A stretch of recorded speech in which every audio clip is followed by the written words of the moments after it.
All right, welcome everyone to this new format of Pirke Avos. Again, want to welcome everyone to this new format of Pirke Avos. We are holding by Pirke Avos, or Ethics of Fathers, as it is known, Chapter 2, Mishna 13, and we are part number 6. So, guaranteed it's going to be part 6, part 7. Part 8, there's there's a lot to speak about. Definitely a lot to speak about over here. So a few weeks back, we're still speaking about what it means to have a good eye.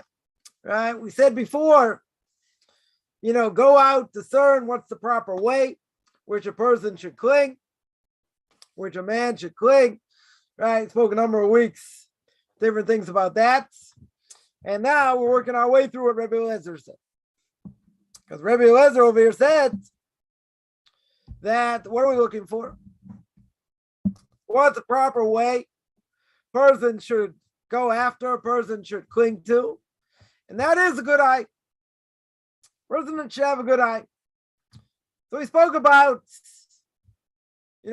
this idea that, we want things to happen to the best for everybody.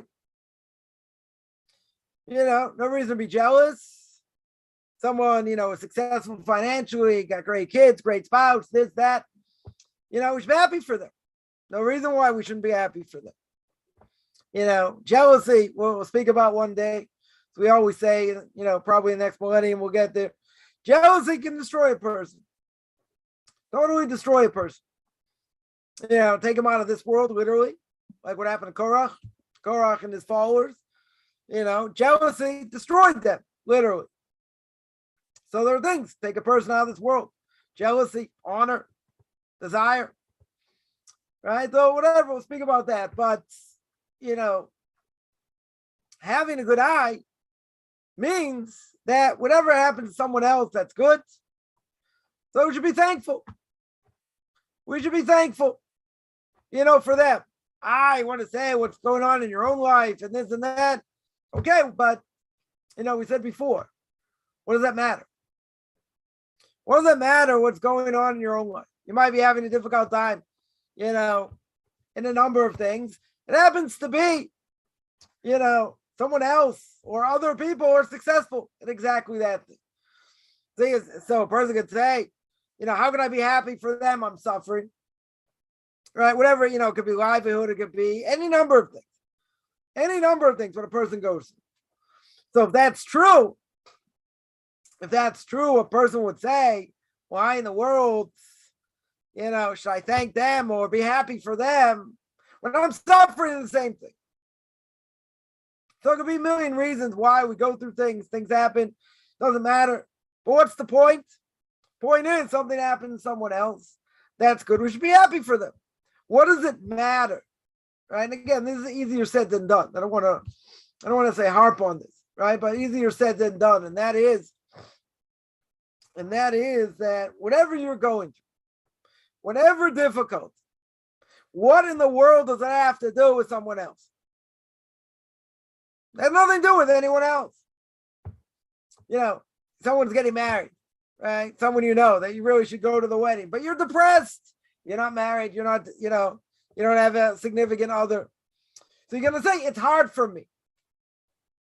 It's hard to be happy for someone else. I get it. But again, why are we selfish? Why are we thinking about just, poor little old me? Who cares what we're going through? What does that matter? I can't be happy for someone else. Why can't I be happy for someone else? I can understand, let's say, a friend of yours, has a child, and they've been, one child after another. And let's say you had a child, but, now you have secondary infertility, something like that. That's hard, right? No one's going to say it's not hard. Anyone who, God forbid, has gone through it. Well, at the same time, shouldn't we be able to be to be happy for the other person? So again, we always say it's easy to know what to do, right? I should say much easier. It's much easier to know what we should do than actually going out and doing it. Going out and doing it is hard, right? It's much harder,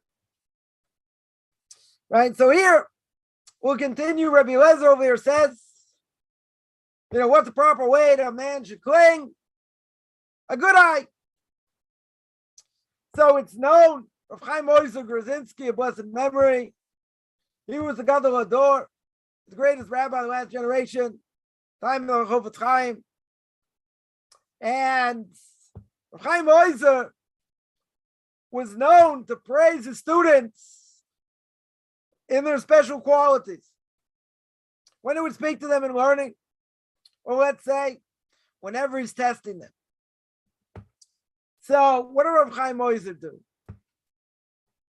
He would give his students, a nice pat in the back. And tell them, oh, what a great idea. What a great idea you just said. Unbelievable. A teacher has to know when to rebuke students, when to praise them. But most important thing between a teacher and students is that the student gets built up by the teacher.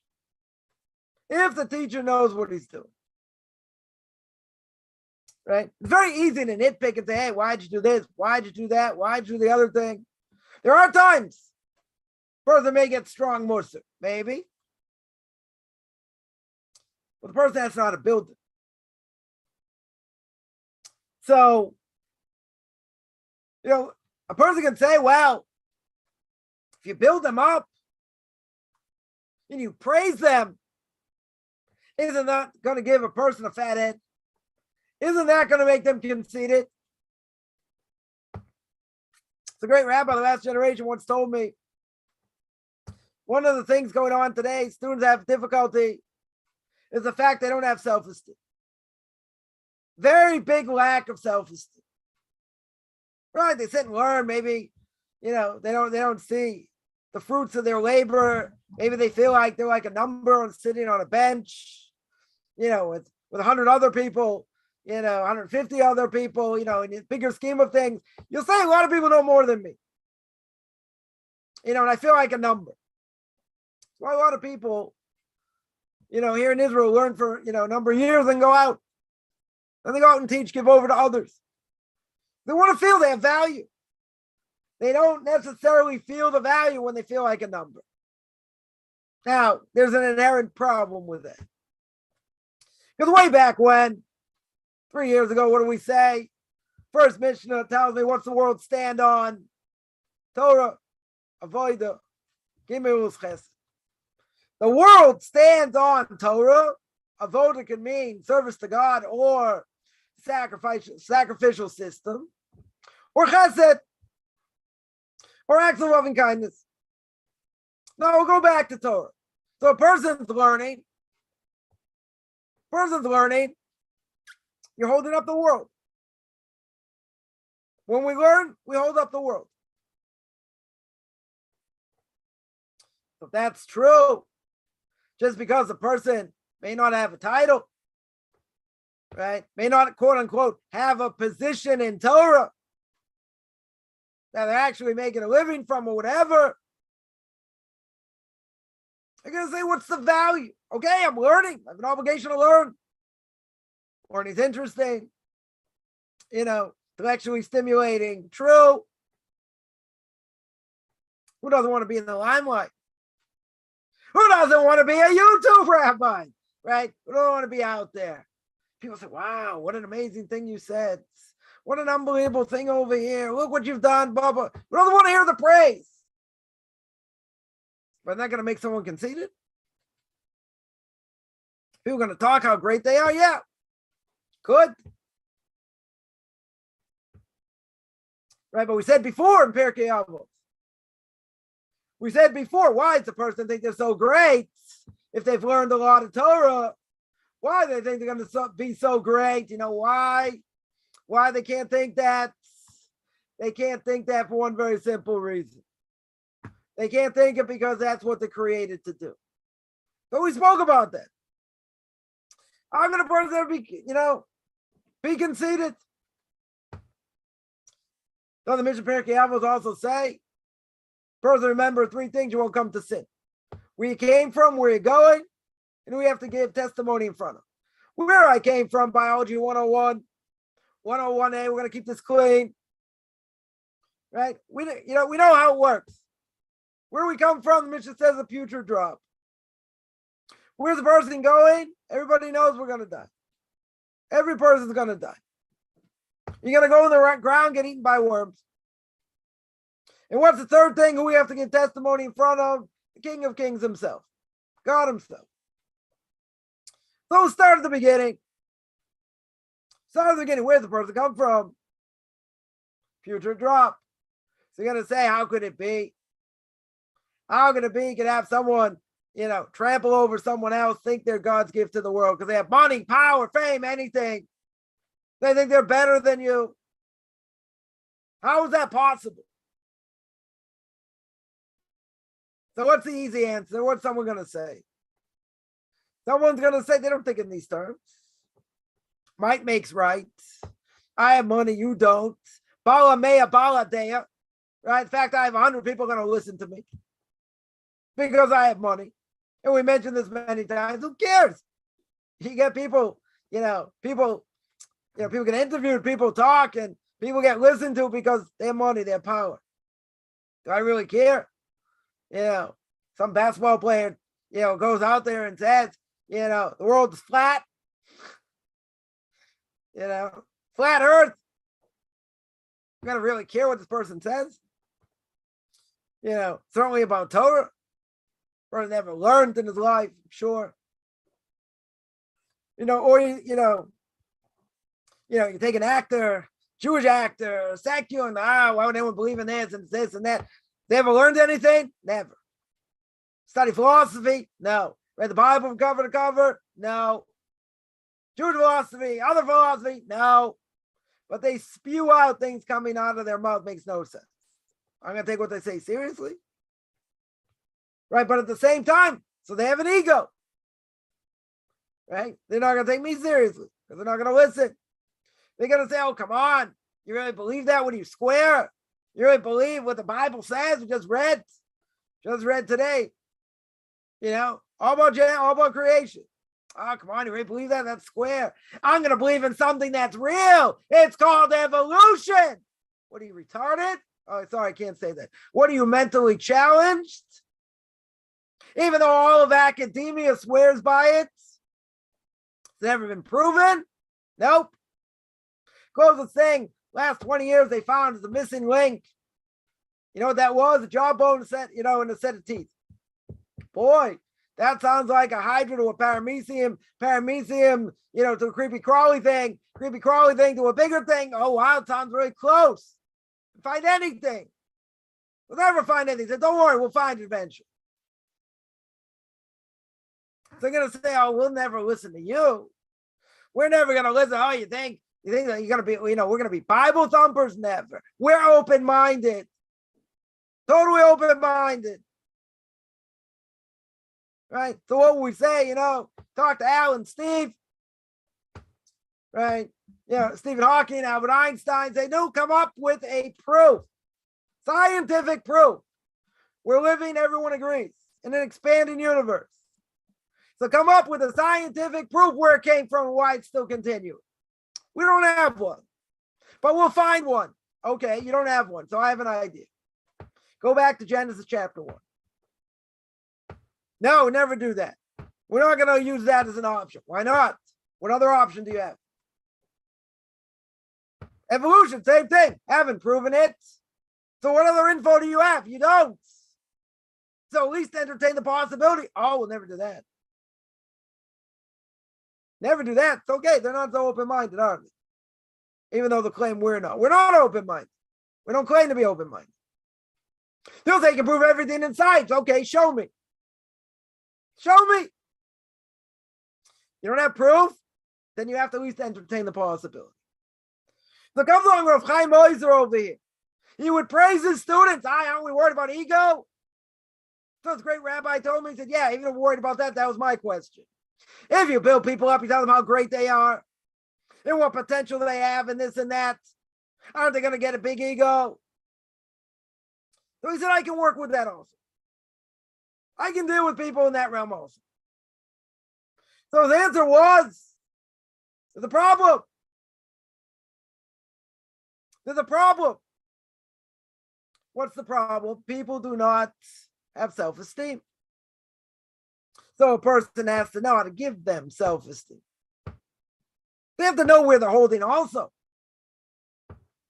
But it's always good if someone gives you a pat in the back. Right? It's always good to see, oh, you're learning well. You know, this, that. It's always good to hear words of encouragement. Does that mean for a split second you're going to have a big ego? No, not necessarily. Because we have to remember the bigger picture. And the bigger picture is, as we said before in Pirke Avos. What did we say before?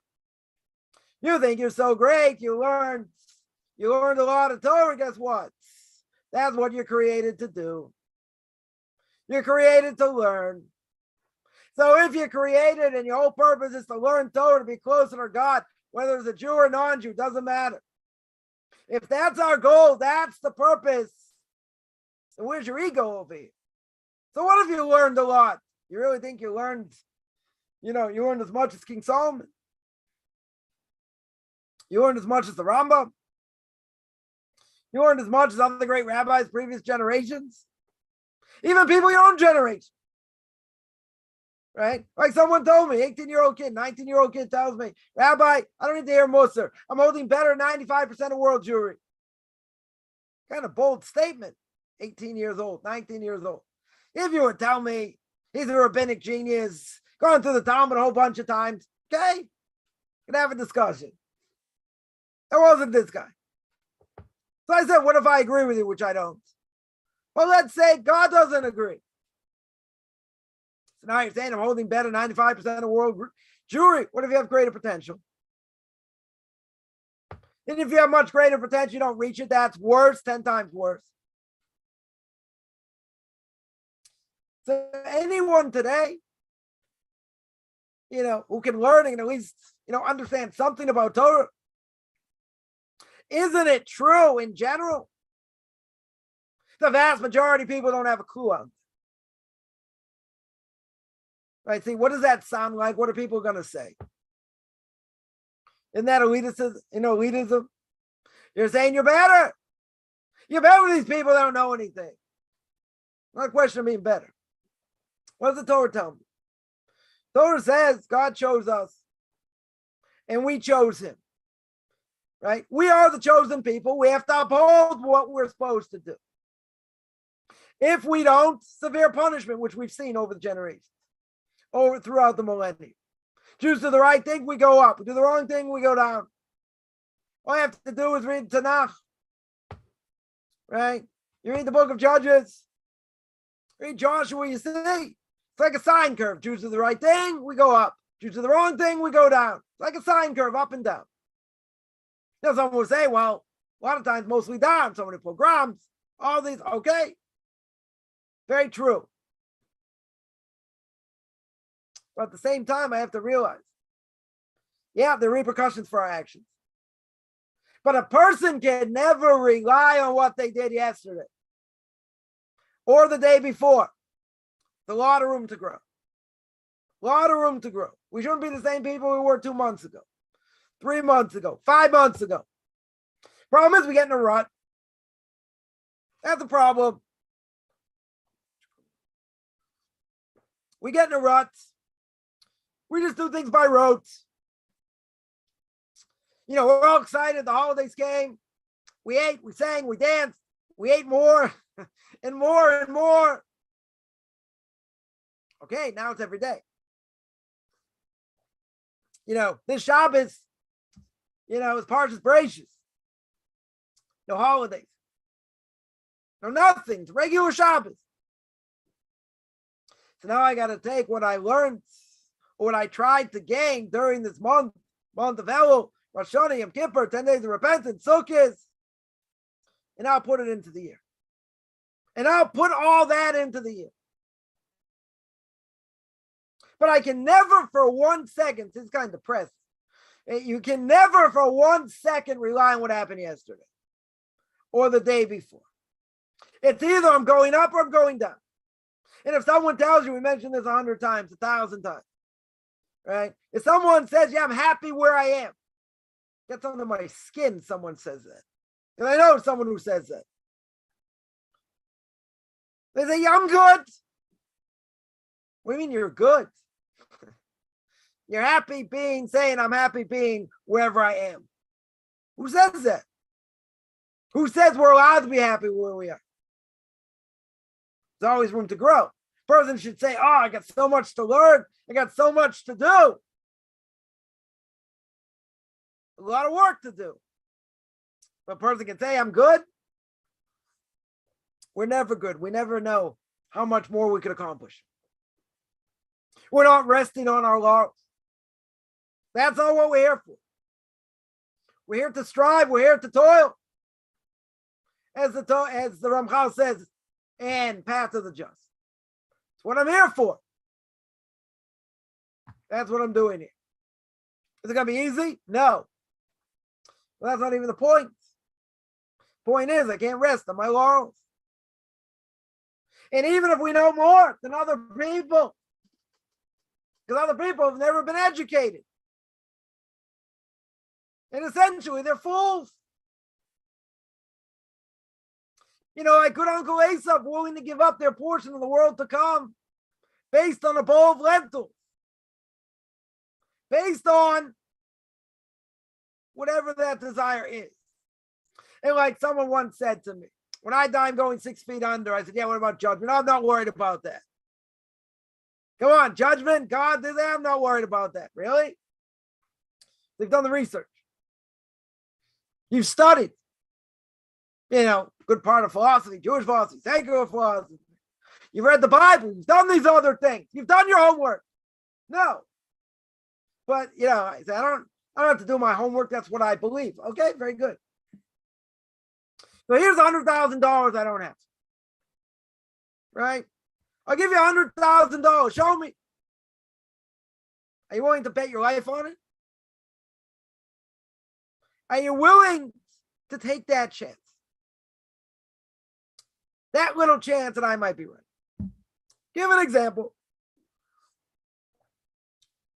Right? Imagine a person's got a gun. Person's got a gun, one bullet out of 6. 16% chance. I think 16.66% chance. You pull the trigger, your boy brains up. So now we'll throw the challenge. We'll throw the challenge out there. Right? And that is, go ahead, take the gun, pull the trigger. Right? So again, you got a 1 out of 6 chance, right? 16.666666, whatever, 7, right? 16.7% chance. You're gonna blow your brains up. So say, here's $1 million, get 100,000. I'll give you $1 million that I don't have. How many people are gonna be willing to pull the trigger? $1 million. Okay, you're going to say it doesn't go that far these days. All right, 5 million. We'll up the ante, whatever it is. How many people be willing to pull the trigger? I would think very few people willing to pull the trigger. I said 1 out of 6.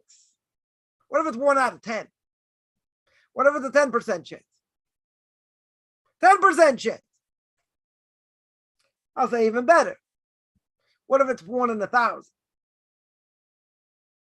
Now, 1 in 1,000, you're going to say, I got great odds. If I do it 1,000 times, it's only going to blow my brains out once. I got 1 chance out of 1,000.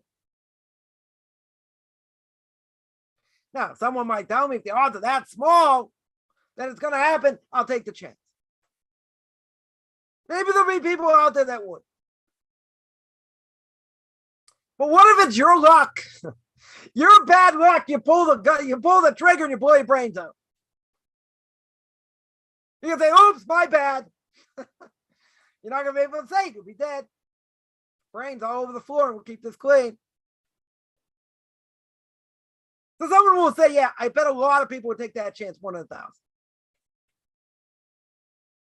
I don't think it's going to be a lot, but okay, it could be wrong. If it's 1 out of 6, I guarantee those odds are much lower. Much lower. That means 1 out of every 6 times you're going to blow your head off. I don't think people are going to take that chance, no matter how much money. Because you have a greater chance it happens. Yeah, but it's only 16%. All right, 17%. It's a 17% chance. Now, someone's going to say, well, I'll take my chances. Think about it. If there's a 17% chance, 1 in 6 chance that we may be right. Let's say we think it's 100%, doesn't matter. 1 in 6 chance we might be right. That when a person dies, they don't believe and they're going to get punished and they're going to suffer like no tomorrow. Someone willing to take that chance? Now, there'll be people that say it doesn't matter. They don't believe in anything anyway, right? We live in an Amaleki world, in an Amalekite world. No supernatural, right? Laced in, laced dying. No judge, no judgment. So I got nothing to live for anyway. I'll pull the trigger. I don't think most people are going to do it. But why would they even think about it? Why would they even think about it? Or not think about it, let's say better. Not relevant to their life. You talk about the power of Torah. Person makes a blessing, and the spiritual influence it has when you make the blessing and all that. Because they come on, it's hocus pocus. But let's make it a little bit real. Right, the Beis HaLevi, a blessed memory. Beis HaLevi, father of Chaim Brisker, born 300 years ago. Torah giant, one of the Torah giants of that generation. Every day, not including Shabbos or a festival, he would put his hand over fire just to feel like what hell is going to be like, what that fire is going to be like. By the end of his life, his hands were like black, dark brown or black, because he wanted to feel it.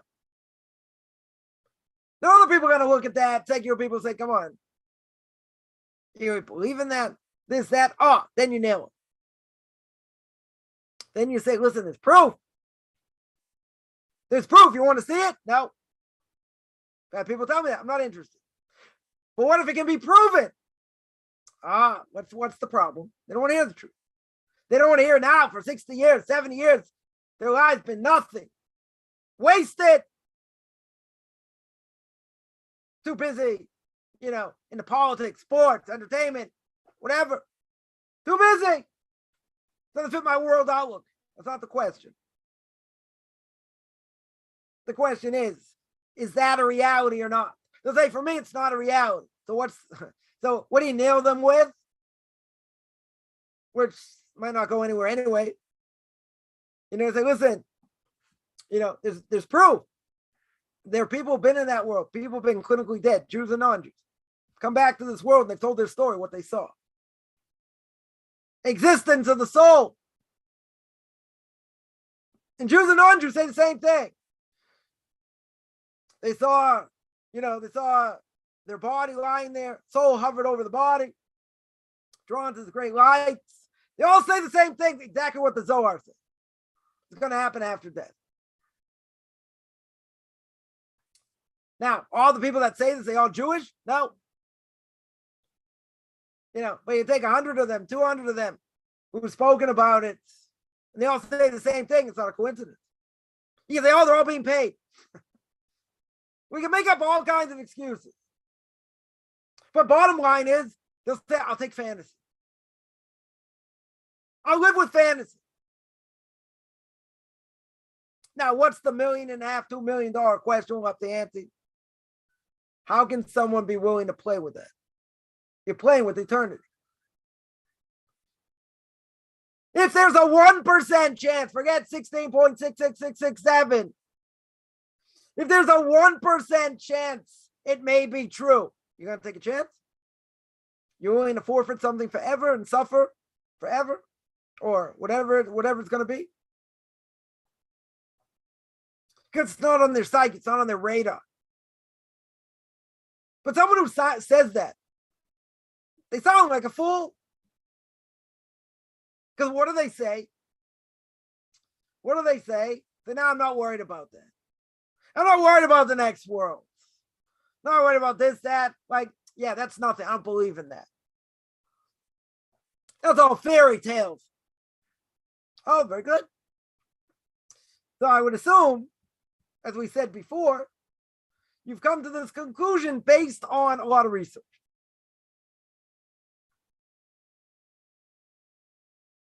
You've read the Bible, Jewish philosophy, non-Jewish philosophy, this, that, no. So a person will say, been accused of this also. How do you know? How do you know what a person thought about or not thought about? Well, what's my answer? I don't know. I can guess.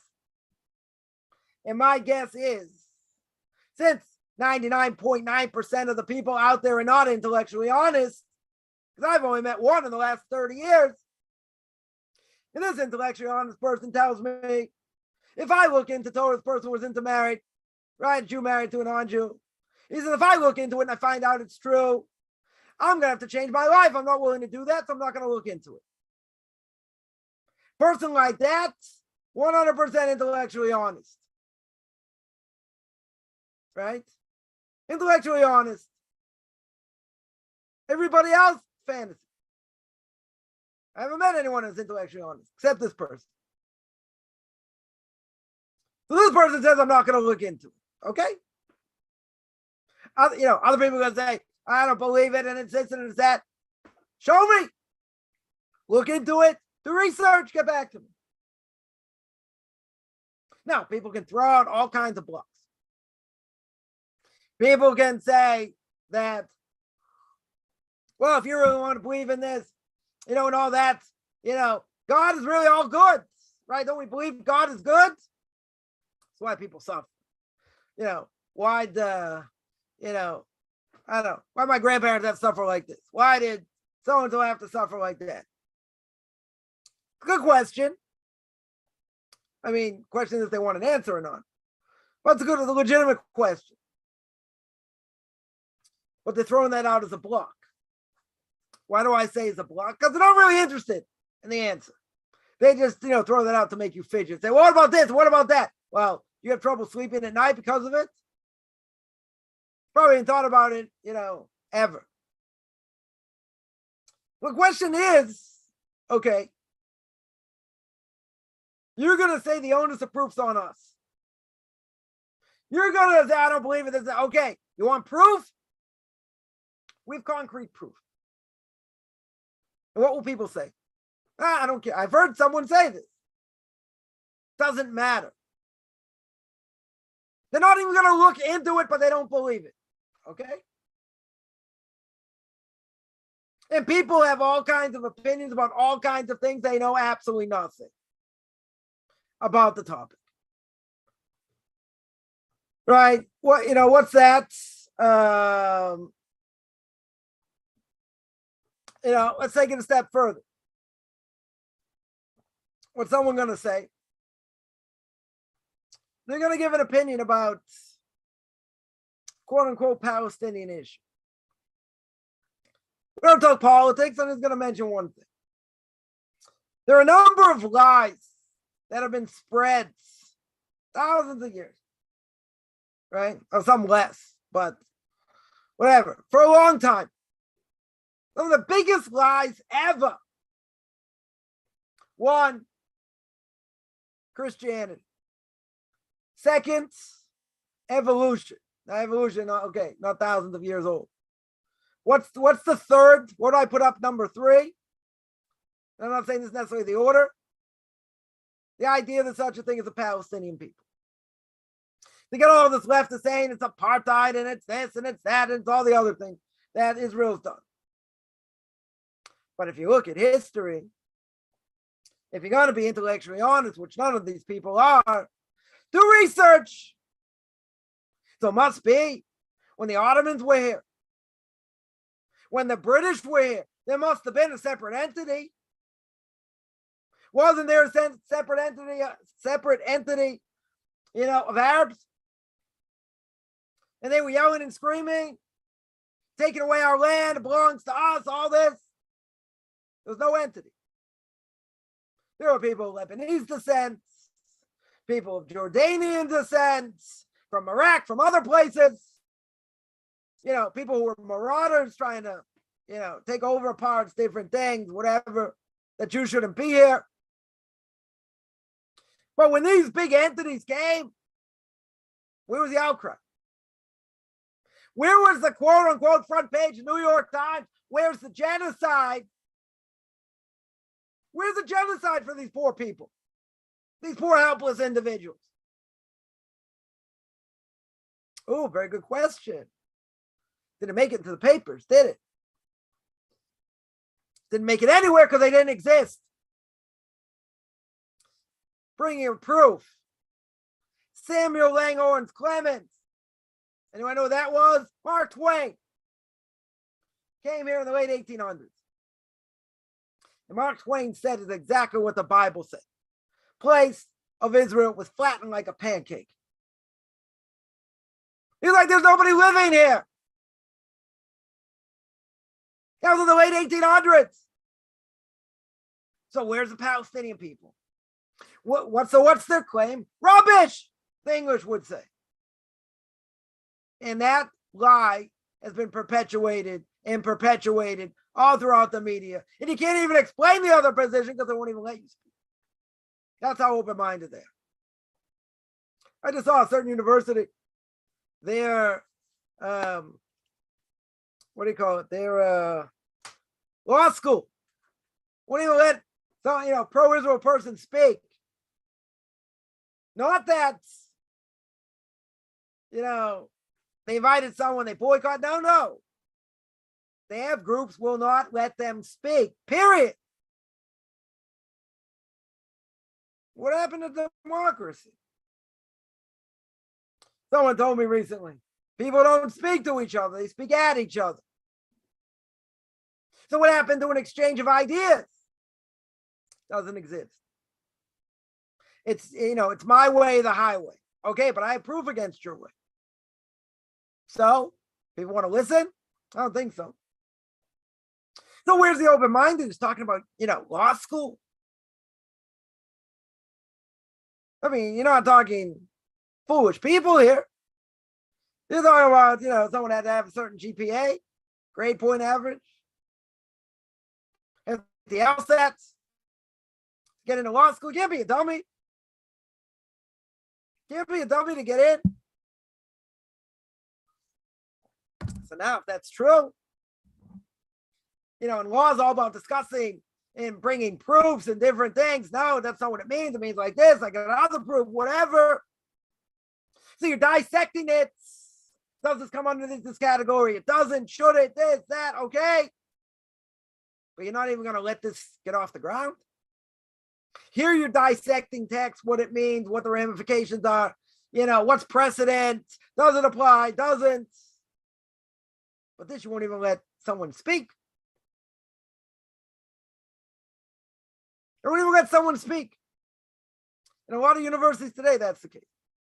Anyone who's pro-Israel, forget about boycotting. It's going to be worse than that. Be a lot worse than that. So at least don't you have an obligation to hear the other side? Oh, it's apartheid. Oh, it's this. Oh, it's that. Hear the other side.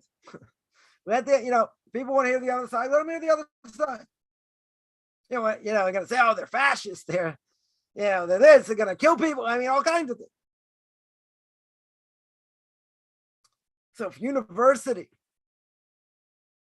really is supposed to be about people who want higher education and who really want to learn, and really want to be open-minded, learn all kinds of things, different perspectives. What happened over here? What happened over here? Think about it. Israel, and I remember this stat probably in the 1990s, and that is that Israel was 1/1000th of the world's population. 1/1000. Let's say it's even less than that. The fact that Israel exists, and there's so much fighting in this area. You got 22 Arab states. What? They need another strip of land? First, Rashi and Chumash, which, not going to be an answer for non-Jews. Why does the Torah start with Genesis? Bereshit bara Elokim es hashamayim ve'es haaretz. Right, Genesis chapter 1, verse 1. God created the heaven and the earth. Says Rashi on the spot. Why didn't it start with Exodus chapter 12? Exodus chapter 12 speaks about what? Rosh Chodesh. The new months. The months. Establishing the months. Why does it start with halacha? With the law? Why does it start about the story of creation? The non-Jews aren't going to have a claim. And they're not going to be able to say, hey, you stole our land. Right? So what's the answer? We didn't steal your land. God gave the land to whoever he wants to. So I'm going to embellish that a drop. Kaufman would say, okay, you want the land? Come get it.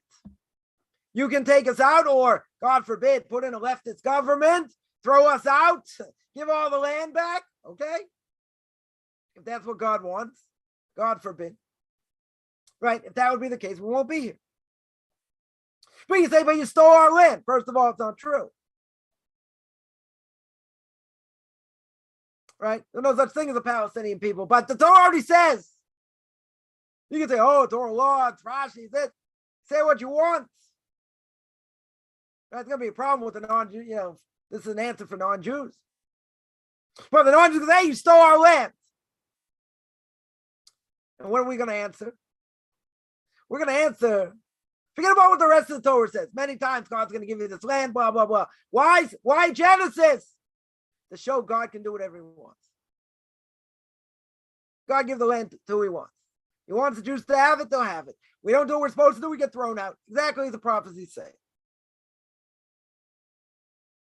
So now, why do I say it's not going to be an answer to non-Jews? Because I don't care about the Bible, I don't care about Rashi. You took our land. You took our land. Now, has there been any time in history that, again, not, I don't want to get too political, I just want to make a point. There's never been a time in history any nation has ever fought a defensive war. Defensive, not offensive. And what did they do? No, sorry. Anyone who's ever fought a defensive war and they won land, they didn't give it back. Never happened. Historically, never happened. There once in the 70s, there's always been this fight between India and Pakistan, certain lands. And so what happened? There was a population exchange. But someone who ever fought a defensive war, did they ever get the land back? Never happened. Listen, America took land from the Indians, killed them, massacred them. They didn't give the land back to them. They gave them a bunch of, pieces of land. So they're all sniffing aerosol cans and having casinos. Think about the millions of Indians that were killed. They call that manifest destiny. We want to go from New York to California, right?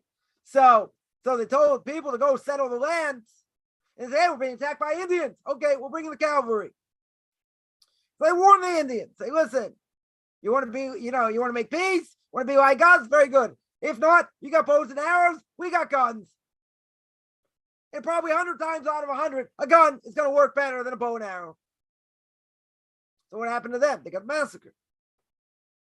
We give the land back to them, right? I saw a good cartoon once that someone put out. It says, yeah, in order to give land back to the Arabs, first of all, America has to give back California, New Mexico, Texas to the Mexicans, right? Got to give back Florida to the Spaniards, and then they have to give all the rest of the land they took back, they took from the Indians. Once they do that, then we'll talk about land for peace. Right? But there's a lot of truth to that. But the point is, not to harp on this, the point is they don't exist. Never existed. We made them an entity. The Israelis made them an entity. They don't exist. Either belong to Jordan, other place, whatever it is. So how does that lie still get perpetuated? Because people don't know the facts. And you got people, big time leftists, and they don't care. Really funny. Someone made a video. Someone made a really documentary about, Arabs, what they think of homosexuals. They interviewed these, lesbian, homosexuals, whatever, and they're all pro-Palestinian. Right? All the people, all pro-Palestinian. Right? So what happens? Person went and interviewed your quote-unquote average Palestinian here in Israel and asked them about homosexuals. What should happen to them? They should be beaten. People said they should be killed. They should be raped. All these different things. All these great things. That's what they're telling them. That's what they're telling this person. So what does this person do? Which he said he never really does. He went back to the first people and showed them the video. And they were horrified. They were horrified. It's like, oh, I would never be pro-Palestinian. Look what they're doing over here. And he interviewed a whole bunch of people. This guy, quote unquote, these Arabs. And they all said the same thing. Murder them, rape them, torture them, do all these terrible things, homosexuals. And you have all these homosexuals saying, yeah, we're all pro-Palestinian. We're all pro-Palestinian. Rammed it down their throat. He's like, oh, we would never believe that. Oh, because they didn't, they don't know anything. Into the research. Into the research. And you give a strong opinion. Okay, you can give an opinion about anything. But what's it based on? Not based on anything. Based on what I think. Well, who cares what you think? Show me the facts. Show me the facts on the ground. You know the facts on the ground. Very good. Back it up. You can't back it up? That's my whole point. People make opinions they don't know anything about. They read an article on Wikipedia, that's their opinion. They see a news report, that's their opinion. Oh, that makes sense. You hear the other side? You ever do any research? No. We're too lazy. We don't have, you're going to say, I don't have time, this, that. But they have very strong opinions. So in Judaism, it's no different. You got people who have very strong opinions about nothing they know about. And I think it should be like this. And I think it, okay, So obviously, you read the Bible from cover to cover. No. You studied philosophy. No. You learned this. No. How do you have an opinion? Because that's my opinion. That's what people will say. So you say, Rabbi, isn't it a waste of time to speak to these people, argue with them? Yeah. If they're not interested in truth, 100% a waste of time. Total waste of time. Right? But lies can be perpetuated because people don't think. And they have power through the media. You have groups fighting this and arguing the truth. There are a lot of times, even Israeli politicians I've heard, they even back the truth and know what the real truth is. Some of them. And I'm like, yeah, okay, finally someone's telling the truth. But once the lie's been perpetuated for so long, you can't hear the truth. It's almost like, let's say the New York Times libels somebody. So you sue them, they have to retract it. They retracted on the first page, big headline? No. They retracted on page 2, big headline? No. Page 3, page 4? No. Probably page 247 in a place where you need bifocals in order to read it. So what's the problem? You say, okay, they apologize. Very good, they apologize. Right? Even if they apologize, damage is done. Damage is done. You're not going to win that argument because they can't hear anything. They can't hear the other side. Because they got, tell somebody, for example, it's been in the church for 40 years, 50 years.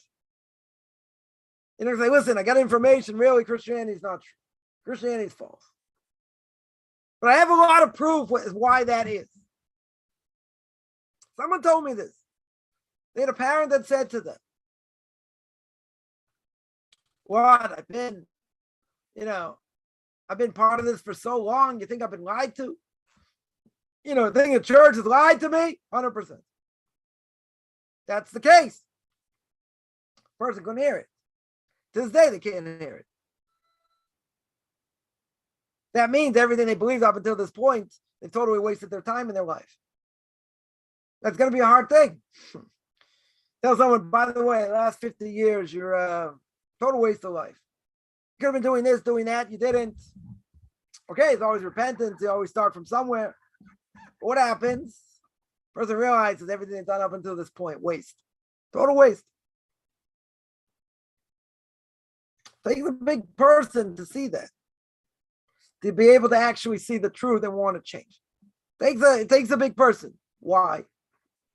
It's very easy just to keep doing the same thing you're doing before. To believe in the same thing. 100%. Much easier. I'll be like everyone else. What, you really think? You really think the bishops and the priests and all of them, you really think they've all made it up? And it's a bunch of bunk and they're lying to the masses? Yeah. And there are a lot of proof why. But they can't hear it. It's something they can't hear. Because if they look into their lives and they see, it's all a lie. But most people today, they don't even want that. They don't even want to look into that or anything else. They'll say whatever their opinion is based on what they think at that time. Maybe the element's been built up, things happen over years or whatever. Whatever it is, it's not based on reality. It's not based on the facts. And that's something today most people do not care about. Even people in the church don't care. There's a great book. It's called Permission to Receive. Permission to Receive, written by Rabbi Leib Kellerman. It's all about sociological other proofs for God's existence. One of the things he writes at the end of the book, he wrote a letter to higher ups in the church. And he had 3 questions. He asked them. One of them was about the obvious question of Mary getting pregnant, right? Conception over here, how that works. Second question, historical inaccuracies. Third question, the different gospels have different genealogy going back to King David, not the same names. He asked them 3 questions. And the answer he got was, guess what? When it comes to historical inaccuracies and other things, that doesn't bother us. That doesn't bother us. We don't care about historical inaccuracies. Now, you're going to say, well, isn't that a real problem? It's a real problem. You can't say JC was in one place and another place says he was somewhere else. Where was he? Well, if you can walk on water, I guess it's easier. Get from one place to another. But he had to get somewhere. Either he lived here or he lived there. Can't live in both places. Well, I mean, if you're God, you could. But in this case, you can't. So where was he? Gee, I don't know. Contradiction. I'm not sure what the answer is. God doesn't make mistakes. Books that have mistakes in it cannot be divine. How do you get different genealogy? How do you not have the same people in the same lists? Also a problem. What do you do with Immaculate Conception? Oh, also a big problem. I'm just talking about historical inaccuracy. If it's not true, not true. Can't have it. Can't have your cake and eat it. So there are a lot of questions, but they didn't care. That's the point. They didn't care. This isn't like, your Joe average priest doesn't know that much, right? Maybe these people don't know that much either, the higher ups. Maybe they're paid the way to get up. Who knows, right? Maybe they're not based on knowledge. They also know it's a crock. And so he's got this letter. That's what they admitted. They weren't two people, didn't, really know that much or wet behind the ears. These are people been in the church for years. And they admitted, we don't care. We don't care it's inaccurate. We don't care, you've been in one place and that doesn't matter. We believe because you gotta have faith. Gotta have faith. Gotta have faith. But they're basically saying it's all a bunch of bunk. Isn't that a problem? The problem. But most people don't care. They don't care. Or it doesn't matter to them. So we believe, the Torah is true, the Torah is absolute. And we're taught to think critically. See, this is something that's, non-Jews coming in, want to convert. And the first thing is they have all kinds of questions. Judaism loves questions. The Talmud's all about questions. So non-Jews think, I'm afraid to ask a question. I have to think about it. I have to have more faith. Ask the question. Why not? Hopefully we have a good answer. But it's not about just having faith. There is a mitzvah in the Torah, right? In Exodus chapter 20, Anochi Hashem Elokecha, Exodus chapter 20, verse 2. Anochi Hashem Elokecha, I am the Lord your God. How do I know? How do I know I'm the Lord your God? God took you out of Egypt. Says the Minchas Chinuch over there, right? It says clear that's the mitzvah of belief in God. But the mitzvah of belief in God has to be based on knowledge, not just about a leap of faith. See, that's the accusation. Certainly secular Jews would say, they say, you only have faith. We have knowledge. Things can be proven. 100%, not 50%, not 60%, 100%. We can show accuracy in, what the facts are. So I always tell people, talk about a leap of faith, that's for the Christians. We believe with knowledge. Now, can we show that? We can show it. Whether people want to hear it or not, it's a different issue. Most people don't want to hear it. That's the point here, is that they don't want to hear it. So arguing with them is pretty much going to be a waste of time. But as most people know, or if you don't, you find out now, one of my personal pet peeves is if you're going to argue, bring proof and let the other person, namely me, give you proof. You cannot have an opinion. If you're in a debating team, you get an F over here. You cannot say, well, that's what I believe and that's what I think. Well, what's it based on? Well, it's based on what I think. Show me proof. Show me something.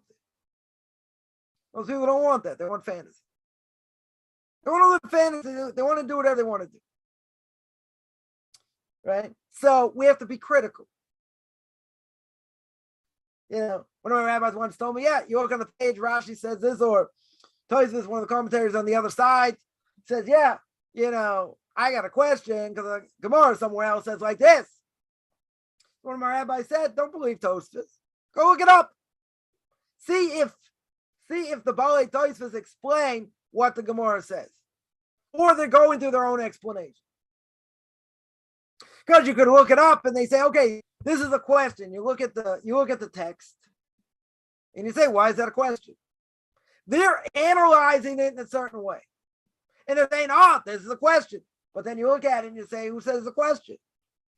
Who says you have to analyze it that way? Maybe it means like this, or maybe it means something else, right? Or if they said it, look it up to make sure it's there. Not just what they interpreted. See if what the words they say are there. Now, what's the problem? We're lazy. A person's been learning long enough. You'll take Tosfos at face value, unless you see a commentary argues or says something against it. But you say, okay, if they said it, it must be true. They're quoting what the Talmud says. Isn't that true? Look it up. Again, we could be lazy over here. Not saying it's a good thing, right? But it could be they're interpreting. They're saying, oh, that's what it says. But that's not what it says. That's their interpretation, so to speak. I had this with my Rebbe once. He said, I asked him a certain question. He said, look it up over here, and that's what it says. So I said, okay. So I went to look it up. I read it once, read it twice, read it 3 times. Didn't say what he said. Right? Didn't say what he said. So I went back to him. I said, I looked it up. It doesn't say what the Rav says. He goes, no, that's what it means. That was his interpretation. Didn't say what it said. He inferred of what it meant. And according to him, this is how it came out. Right? But it's not what it said word for word.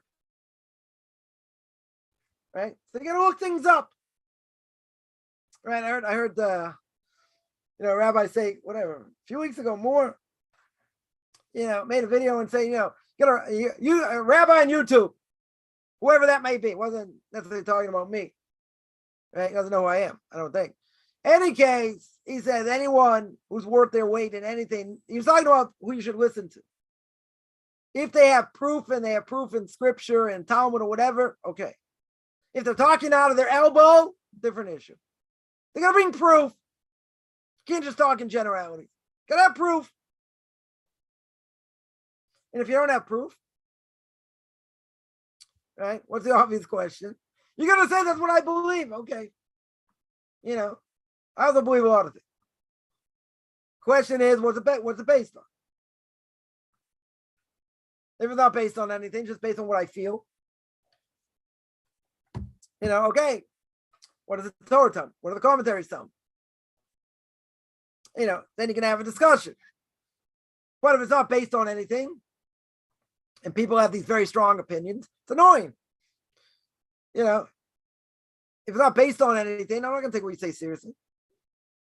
This is what I think, okay?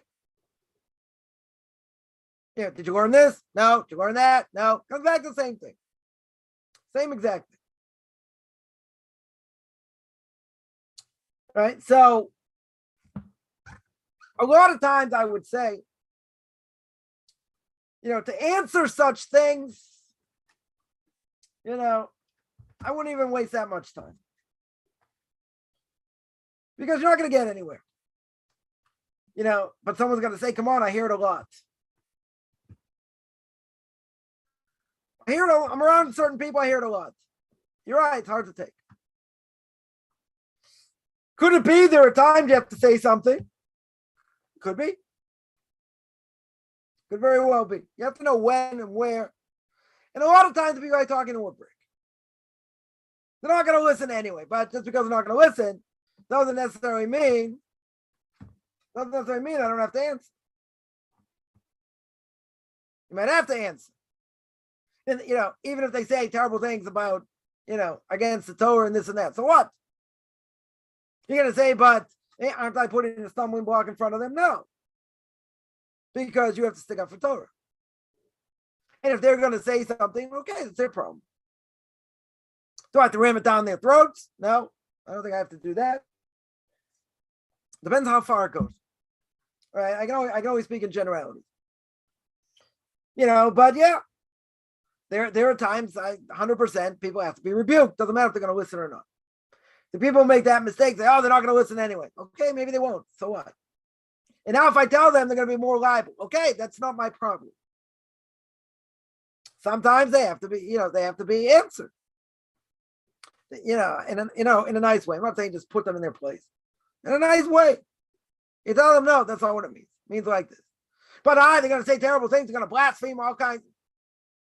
Okay? And that's not my problem.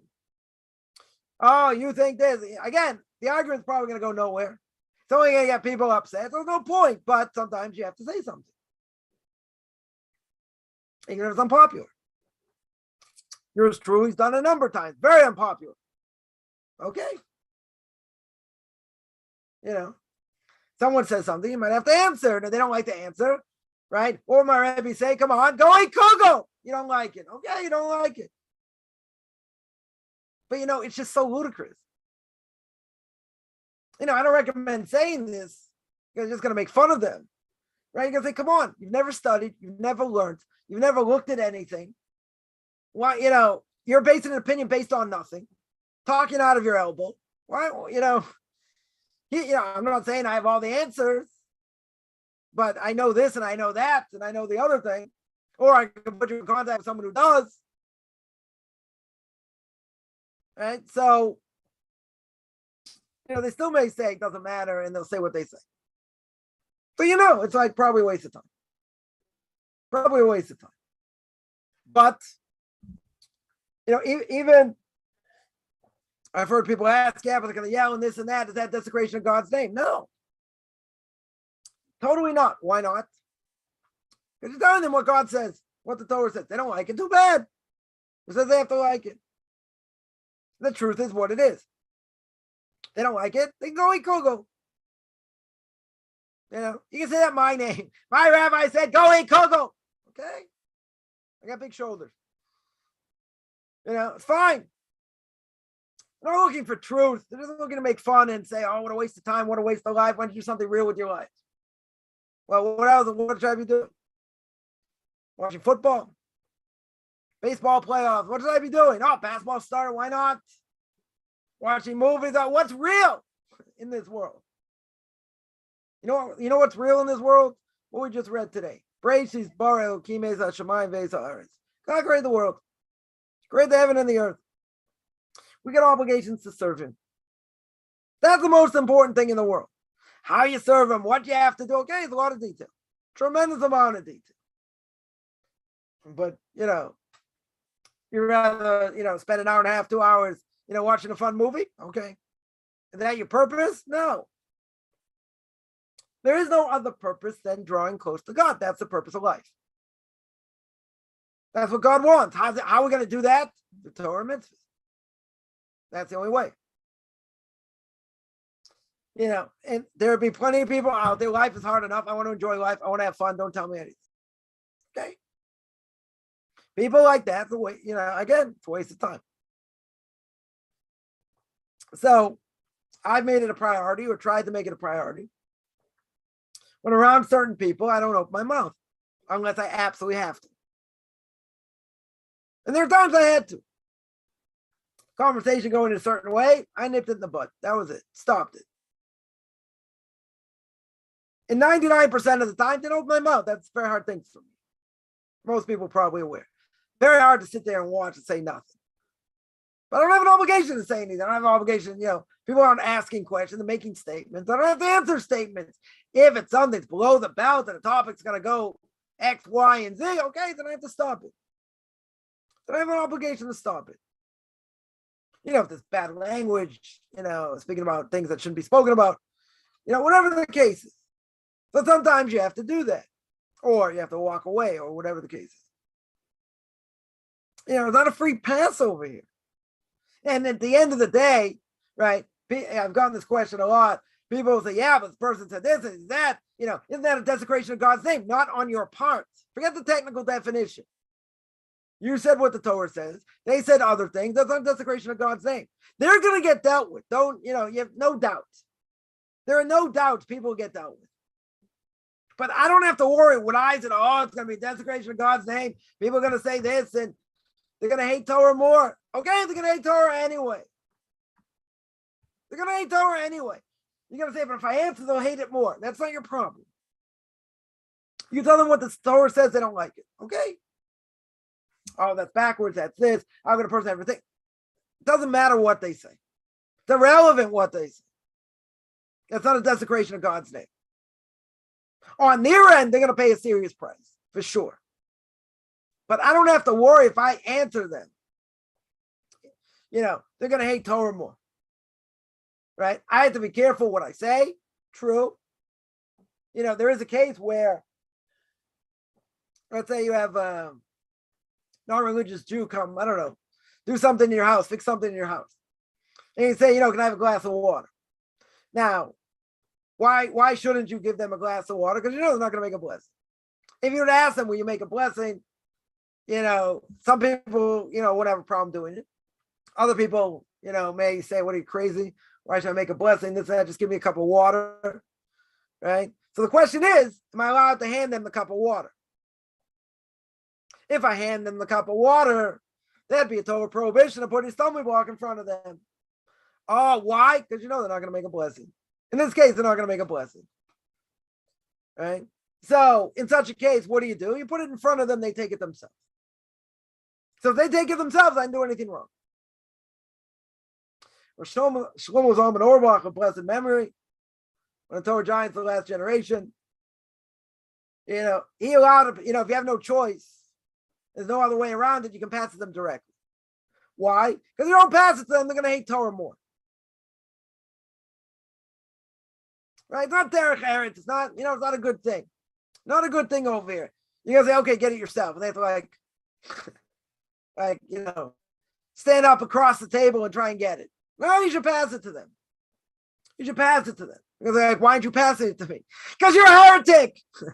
That's why I'm not passing it to you. You're a total heretic. You're not going to make a blessing. I can't be over total prohibition of putting a stumbling block in front of them. Go explain that to a secular Jew. They're going to say, what are you talking about? Just give me the piece of chicken. Give me the water. So Shlomo Zalman says, if you're in a situation, there's no other way to do it, you can do it. But what's the issue? Most people are not aware, or they should be aware. What's the issue? You're putting a stumbling block in front of them. How are you allowed to put a stumbling block in front of them? Can't. But says Shlomo Zalman, if it's going to be in a way where the other person is going to get offended, it's going to hate Torah more, then you got to be careful. Right? Then you're allowed to do it. Why don't you say Kaufman's lying, let him go, eat kugel? You can't do that. That you can't do. In this case, you got to give them something. If you can put it in front of them, they can take it themselves. Gets out of the problem. Very good. If not, different issue. Right? If you have no choice, okay. But you're not going to sit there and explain it to them. They're not going to get it. Totally not going to get it. Right? Now, again, what Shlomo Zalman says, you don't give it to them directly straight away. If there's no other way, you put it in front of them.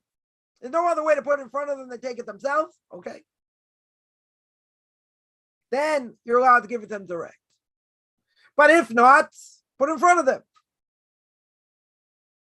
Right? In other words, you can't just say, okay, I'll just give it to them. You can't do that. If you have no other choice, fine. Right? Don't make the mistake.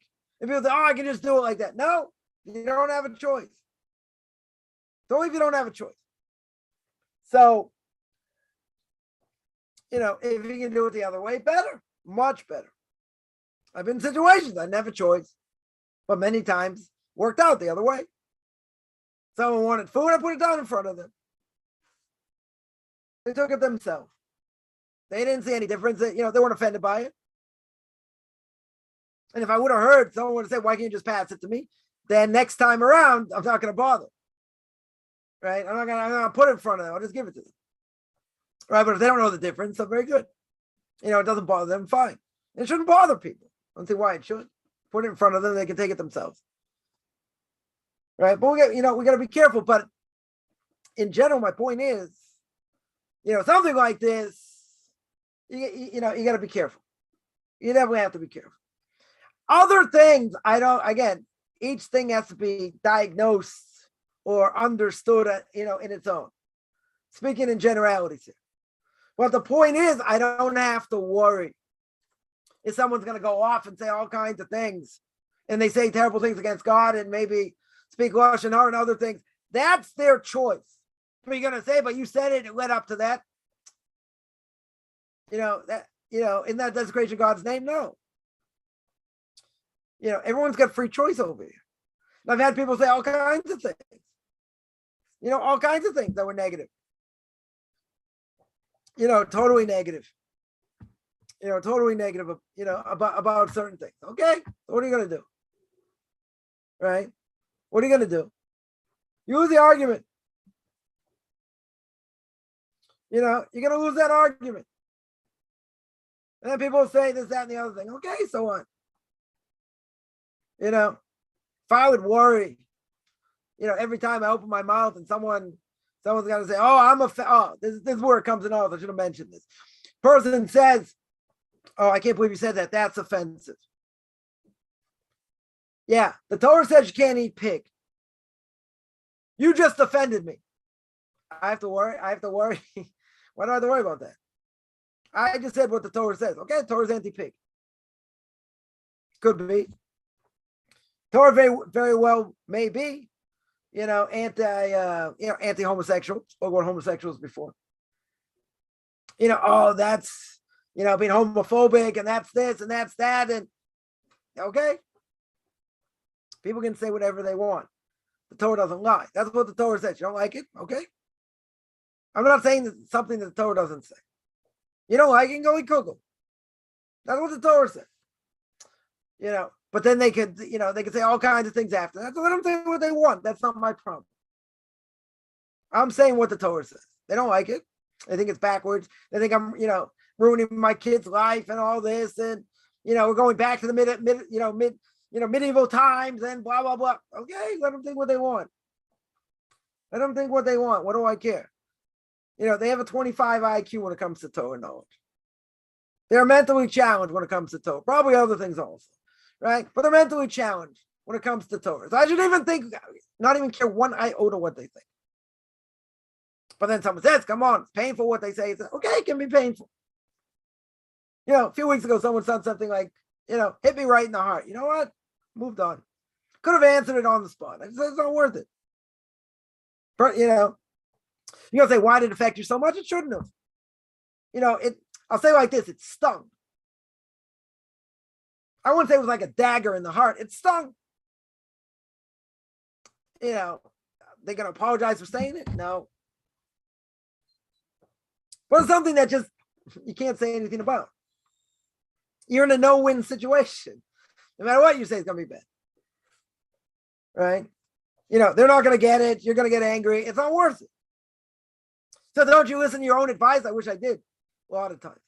Don't you see that, these people are just mentally challenged. They have 25 IQ. You're right. So we should be made out of Teflon. 100%. 100%. But it stings. It shouldn't, so I'll say even on myself, it shouldn't sting. Because, you look at somebody, they deserve to be in a insane asylum. They deserve to be, wrapped up in a straitjacket. They're insane. So why am I going to get upset at someone who's insane? Right? And a lot of people have said that's very good advice, except it still stings and it hurts. Okay? Right? But it shouldn't. We just take what they say too seriously. Because we want to defend God. We want to, they're making fun of us. It's hard. Right? It's hard, but I've learned over the years to be more than Teflon. And not only that, it gives me more things to speak about in my classes. When people say, ridiculous things. Totally ridiculous things. So I had things like years ago would have got me really upset and this and that. Today, come on, it's like, knocking off a fly. You go bink, and that's it. It might sting a little bit, okay. But over time, it's going to sting a lot less. You'll trust me on that. Over time, that'll happen. Because it doesn't matter what these say. Totally doesn't matter. I don't care if it's a parent. I don't care if it's a sibling, a child. They can say what they want. And it may go to the core of who we are. Sometimes you just got to joke it off. Like someone said to me, mentioned this many times. Someone said, if I breathe on your food, does it mean it's not kosher? My answer was, it's kosher, it just has bad breath on it.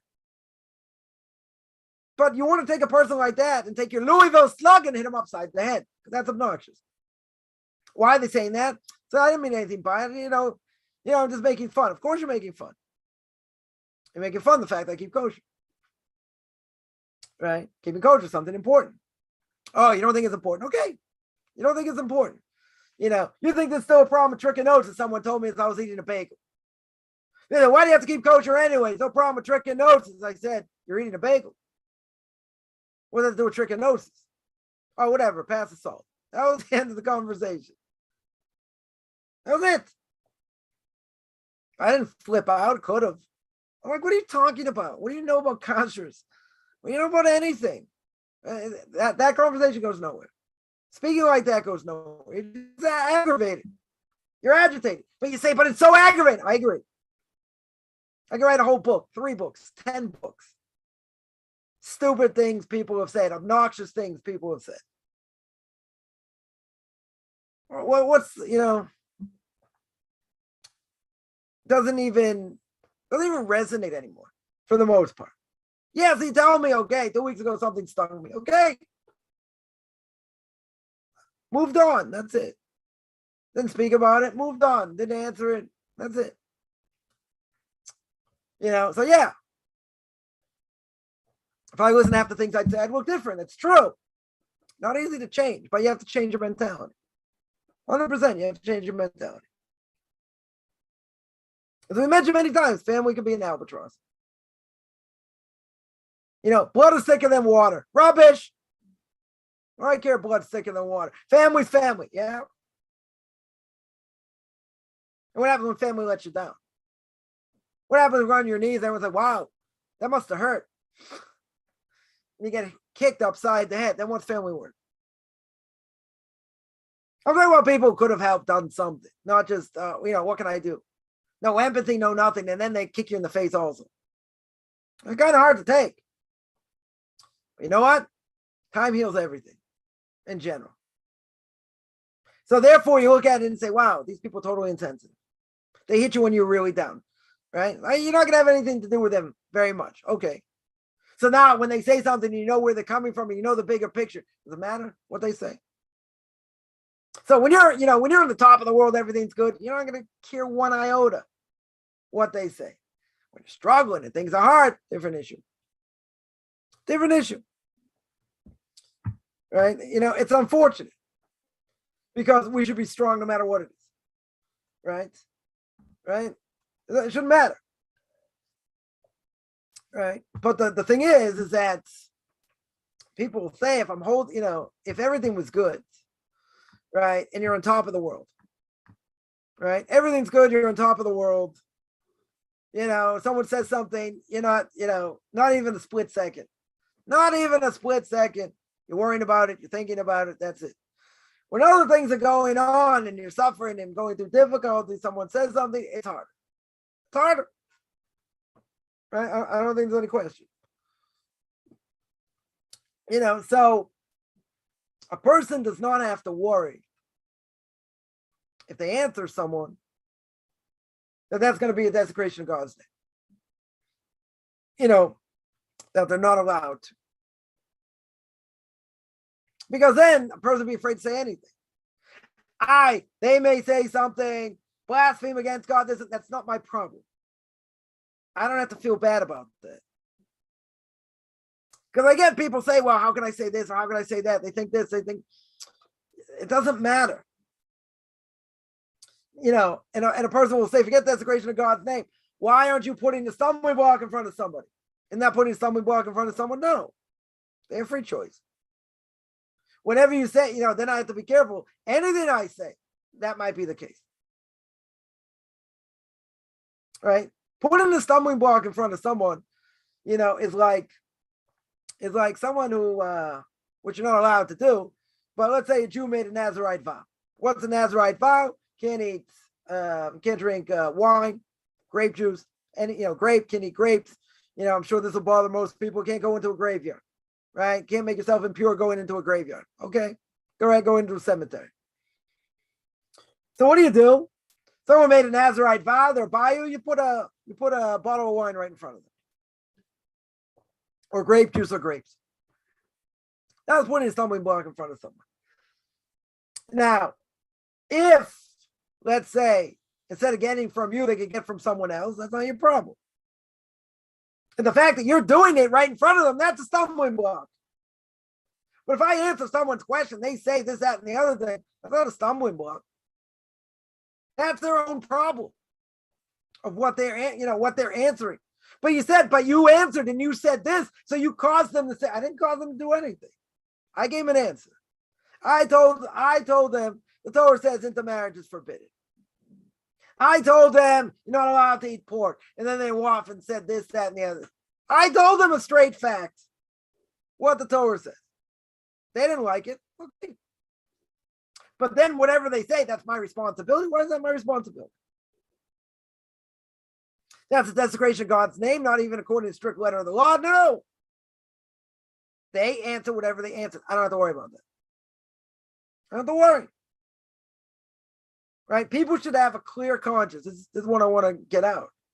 That people should have a clear conscience when they answer someone and then someone says this or that or whatever. They don't have to feel bad. It's their problem. You're going to say, but aren't they going to get seriously punished? Yeah, they are. But they're getting punished through me. They could get, they can say it to anybody. You just happen to be the conduit here. Fine. You're the one who said it. Okay. So what? What does that have to do with anything? They're going to take it however they take it. That's not my problem. They think the Torah is this, the Torah is that. So they're not educated. They want to get educated. Let them get educated. They don't want to get educated. They want to say whatever they want. I said what the Torah says. I said what the rabbis tell us what we have to keep. They don't like it. Okay. I have to worry. Right? I have to worry over it. What do I have to worry? I don't worry about anything. They said what they said. Yeah, they're going to say, oh, it's based on what I answered them. They can say what they want either way. But you only said what the Torah says. It's not that, I don't have to worry. That's the creation of God's name. I don't have to worry I did anything wrong. Why not? It's pretty simple. They have free choice to answer what they want. I told them what the truth was. Then they started saying other things. Even if they might say this and that. So what? I don't have to worry about that. That's not on me. It's on them. We all have free choice. Maybe limited, but we all have free choice. What do I care what they say or what they don't say? Now, we have to be careful.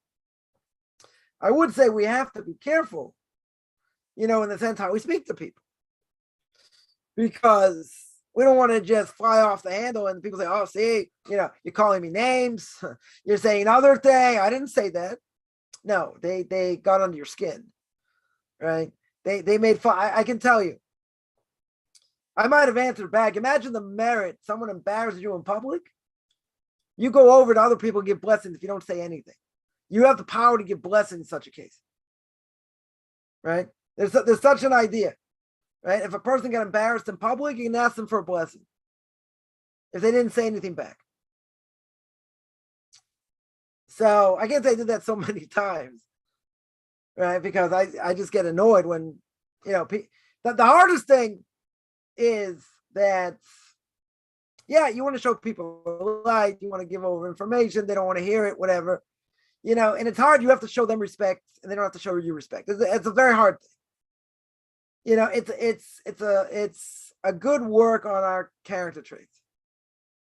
You think someone like me, I want to answer. If I forget to answer, take my Louisville Slugger and slam someone. But someone says something and it's obnoxious, and it's really obnoxious. What do you want to do? You want to answer them. You want to say something. But sometimes the best thing, right, we're going to see is to be quiet. Right, that's the best thing. It's probably to be quiet. So, I've gotten the merit of doing that a few times. Hopefully many times, not opening my mouth. But if a person gets embarrassed in public, which is akin to murder,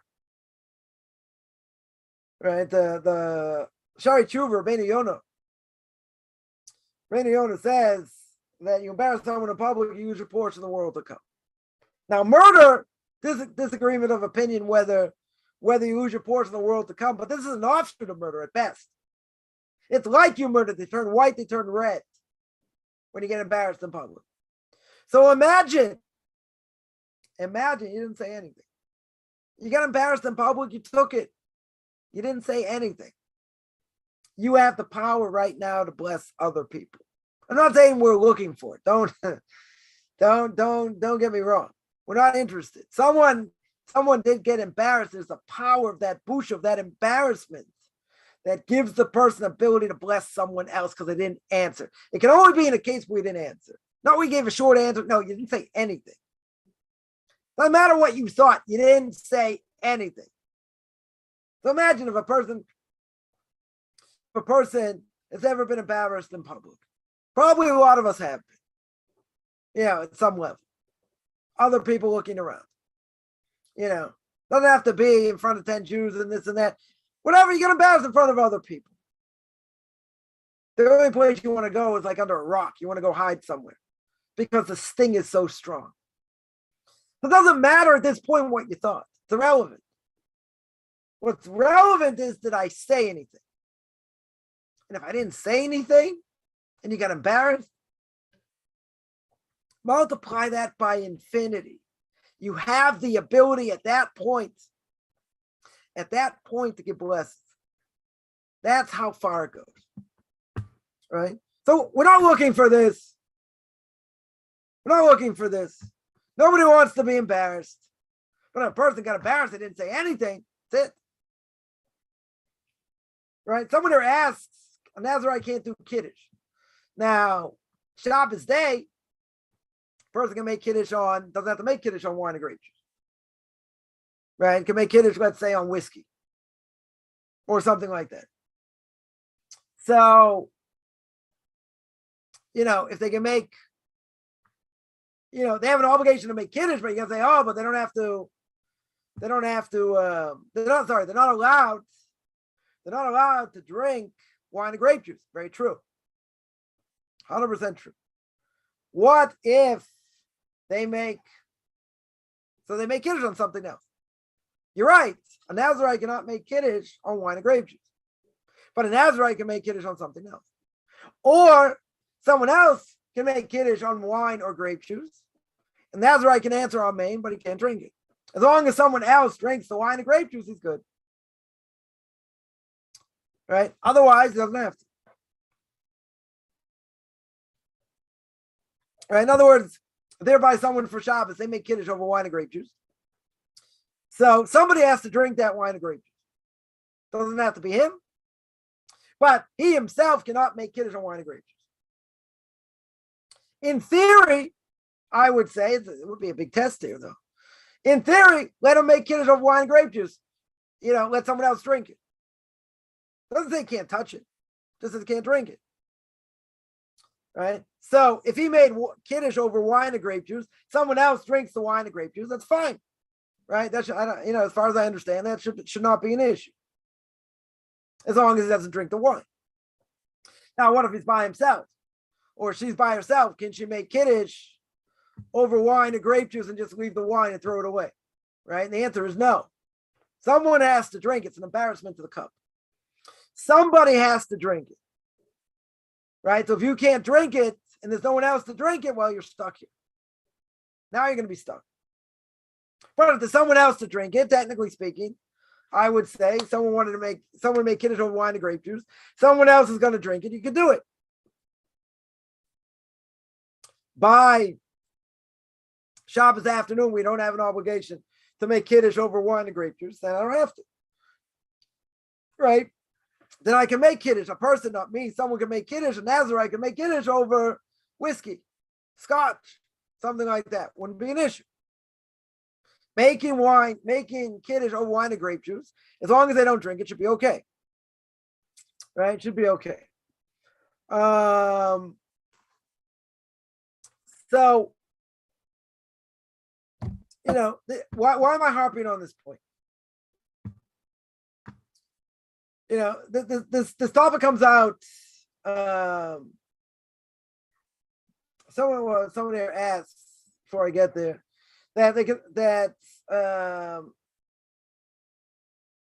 someone there mentions that they can only drink wine or Kiddush for Shabbos. Why? Why only for Shabbos?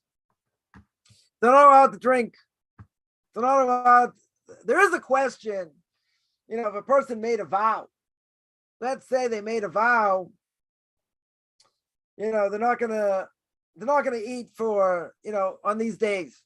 On every Monday and Thursday for the next 3 months, right? But let's say one of those Monday or Thursdays is a holiday, it's a festival.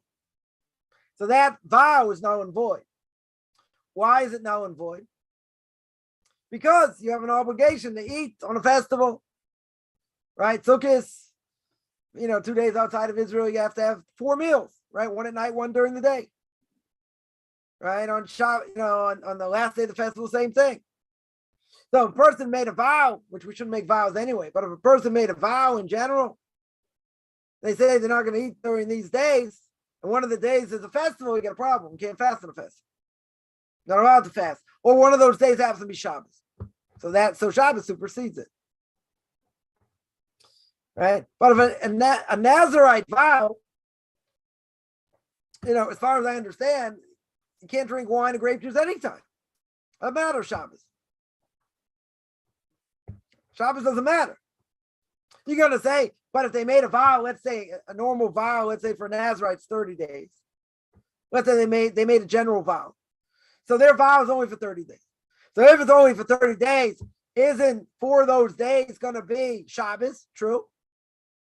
So you're going to say, well, how can they make a vow like that? It's not uprooted because of Shabbos.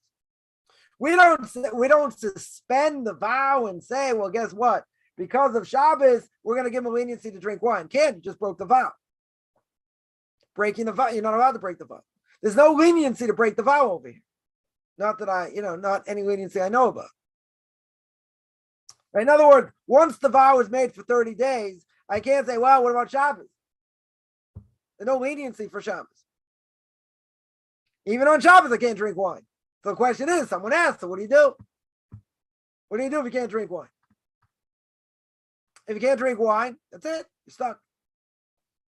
Either you give the wine to someone else, right? Or you have to make kiddush on something else. If you're by yourself, make it on something else, right? You can't drink wine, so instead of saying Brei Pri HaGofen, right, it's the fruit of the vine, so you say Shakol Niyeh B'Dvaro, right? On wine or scotch or whatever you made it on. Can't be water, right? Maybe made it on soda, whatever. Or some will say, don't even make kiddush. You make kiddush, but then you eat the bread straight away. It's like kiddush falls on the bread. It's the whole question how that works. I don't want to get into. But you can have in mind that the kiddush is gonna fall on bread, right? It's a case where I don't have wine or grape juice, at least Friday night, right? At least Friday night, my intention is that kiddush falls, on bread. How that works, that's the whole discussion. So you could do that. That you could do. Right? But it wouldn't make sense to say, well, if I'm not allowed to drink wine or grape juice, then I'll have permissibility to do it on Shabbos. Now the question is, how are you allowed to do it on Shabbos? You can't drink wine or grape juice. In other words, once you made the vow sticks. If the vow is for 30 days, 60 days, whatever the vow is for, and Shabbos is included, then I got a problem. I got a problem over here. Now, you can try and uproot the vow. There are different ways to do that. But the fact that Shabbos comes, we don't say Shabbos supersedes the vow. You made the vow. You made the vow 2 weeks before, a week before. 3 days before Shabbos, let's say better. 3 days before Shabbos, you made the vow. Now Shabbos is coming. So Shabbos doesn't supersede and say, okay, you're allowed to drink wine because it's Shabbos. We don't say that. Could be there's a way to get out of the vow. Right? Maybe. Today, you can't make a vow anyway. You can't make a Nazarite vow because there's no way to get out of the vow. How do I get out of the vow after 30 days? You have to bring a sacrifice. Can't bring sacrifice. So if you can't bring sacrifice, the person, God forbid, today would make a Nazarite vow, they're stuck forever. Right? Unless you're able to uproot the vow. And that's a whole nother discussion. How are we allowed to uproot the vow? How are you able to uproot a vow? I'll just give one example. If a person would know it would cause such pain and different things. Said if you would have known at the outset you couldn't do this or do that, would you have made the vow? Said, oh no, never would have made the vow. Then you can permit the vow in general. If it's circumstances you would not have foreseen, or new circumstances come up.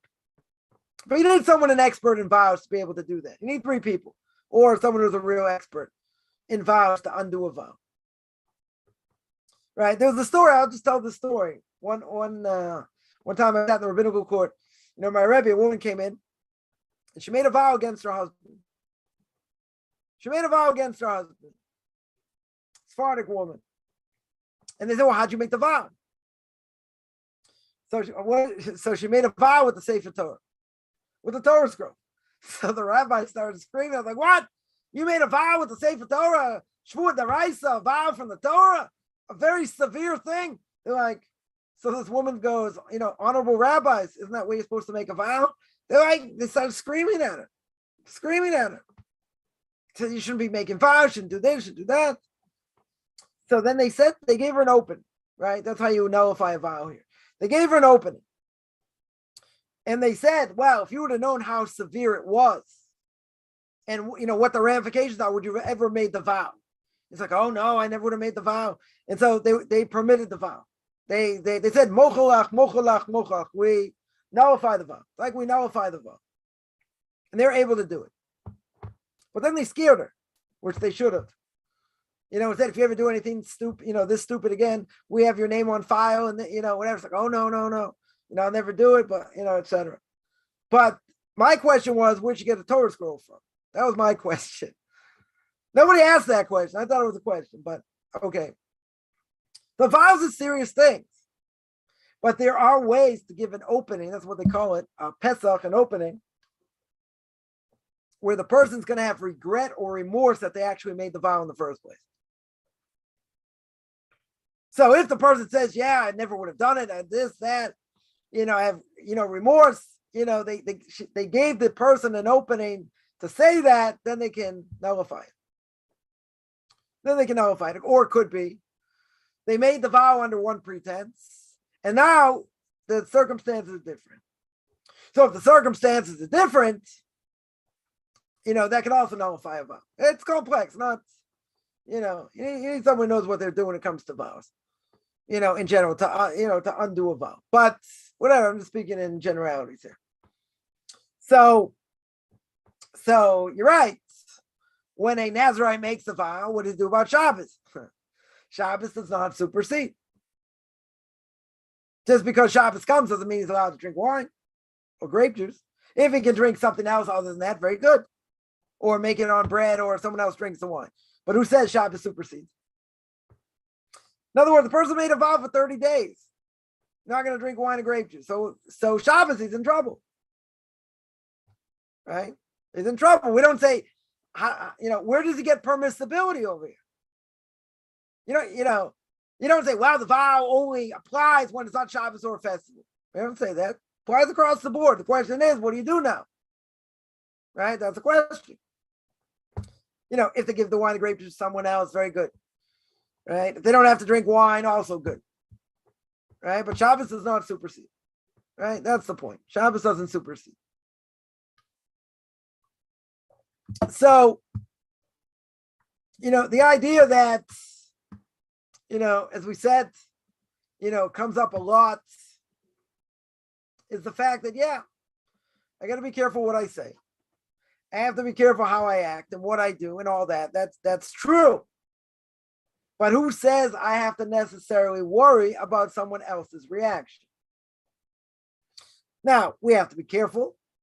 We don't want to offend people, right? We have to, the hard part, I said before, the hard part is you want to try not to offend people, but they don't care what they say to you. It's hard, and that could be, that's one of the things my soul is in this world for, to fix up.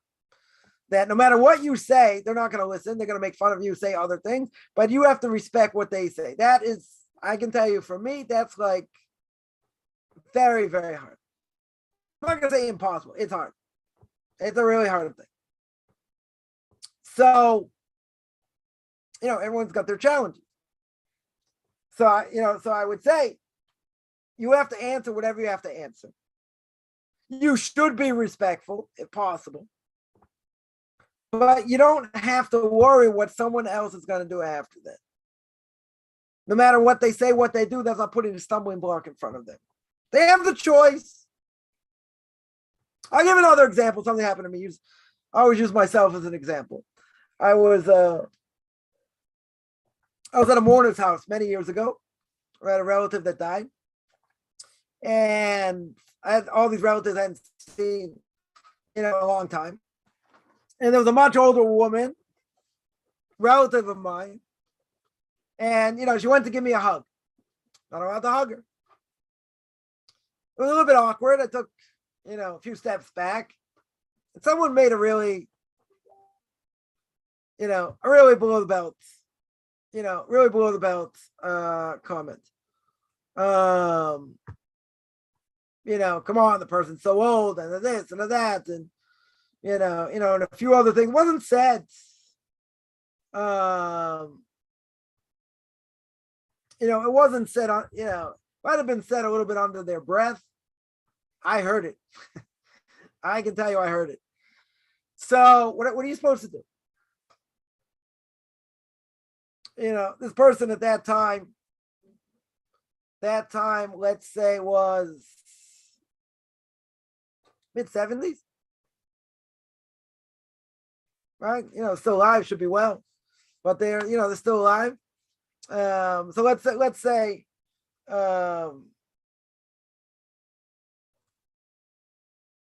actually early 80s. They're in their early 80s.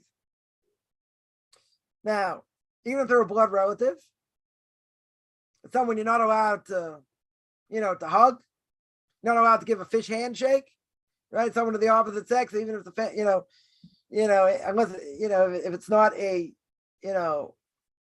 mother, father, sister, brother, child, or grandparents, everyone else, aunts, uncles, cousins, all forbidden after a certain age. The touch, the hug, kiss, anything. Might be someone has to give up their life before they do it. That's how severe the prohibition is. So this person, said it under their breath. I heard it. I don't remember if other people heard it or not. Whatever. I clearly heard it. What are they supposed to do? Can I hug this relative? No. Some say you have to give up your life before you do it. So it's a bad situation. Is there anything I could have done? No. The advice I give is person in that situation, person of the opposite sex sends out their hand. Right? If you just shake their hand, you meet them for the first time. So you try and take a few steps back and you bow. Keep your, like the Japanese would, give a little bit of a bow and say, very nice to meet you, or you say, I only shake hands with ugly women, or whatever the case is. Right? Try and diffuse the situation. I'd love to, but, religious reasons I can't. Could be people will say something, that's what you got to do. Now, it might not be popular. I didn't come out smelling like a rose in this case. I can assure you. I had someone, whatever, just say something under their breath. Not very nice. We'll just leave it at that. Not very nice. What could you do in such a situation? What are you allowed to do in such a situation? Nothing. Except get yelled at. I had someone else where I tried to blow off the situation. Told them the last person, of the opposite sex that, I danced with at a wedding. Tried to sort of ham it up and, and say, listen, you're the last one. So basically they told me, see how open-minded people are. They told me in a nasty way. Wasn't a nice way. They said, I'm a relative, this, that. You can't hug and kiss me. I don't have anything to do with you. I don't have anything to do with you. Until that, don't even call me. Don't, nothing. Boy, what happened to be open-minded? What happened to respect? Nothing. That person never spoke to after that. That was it.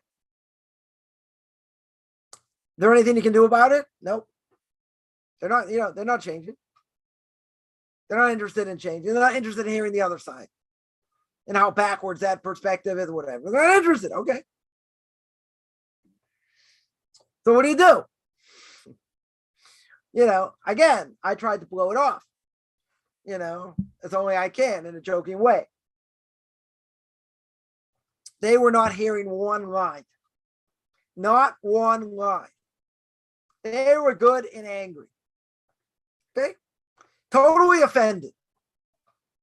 Well, again, I'm going to ask the $1.5 million, $2 million question.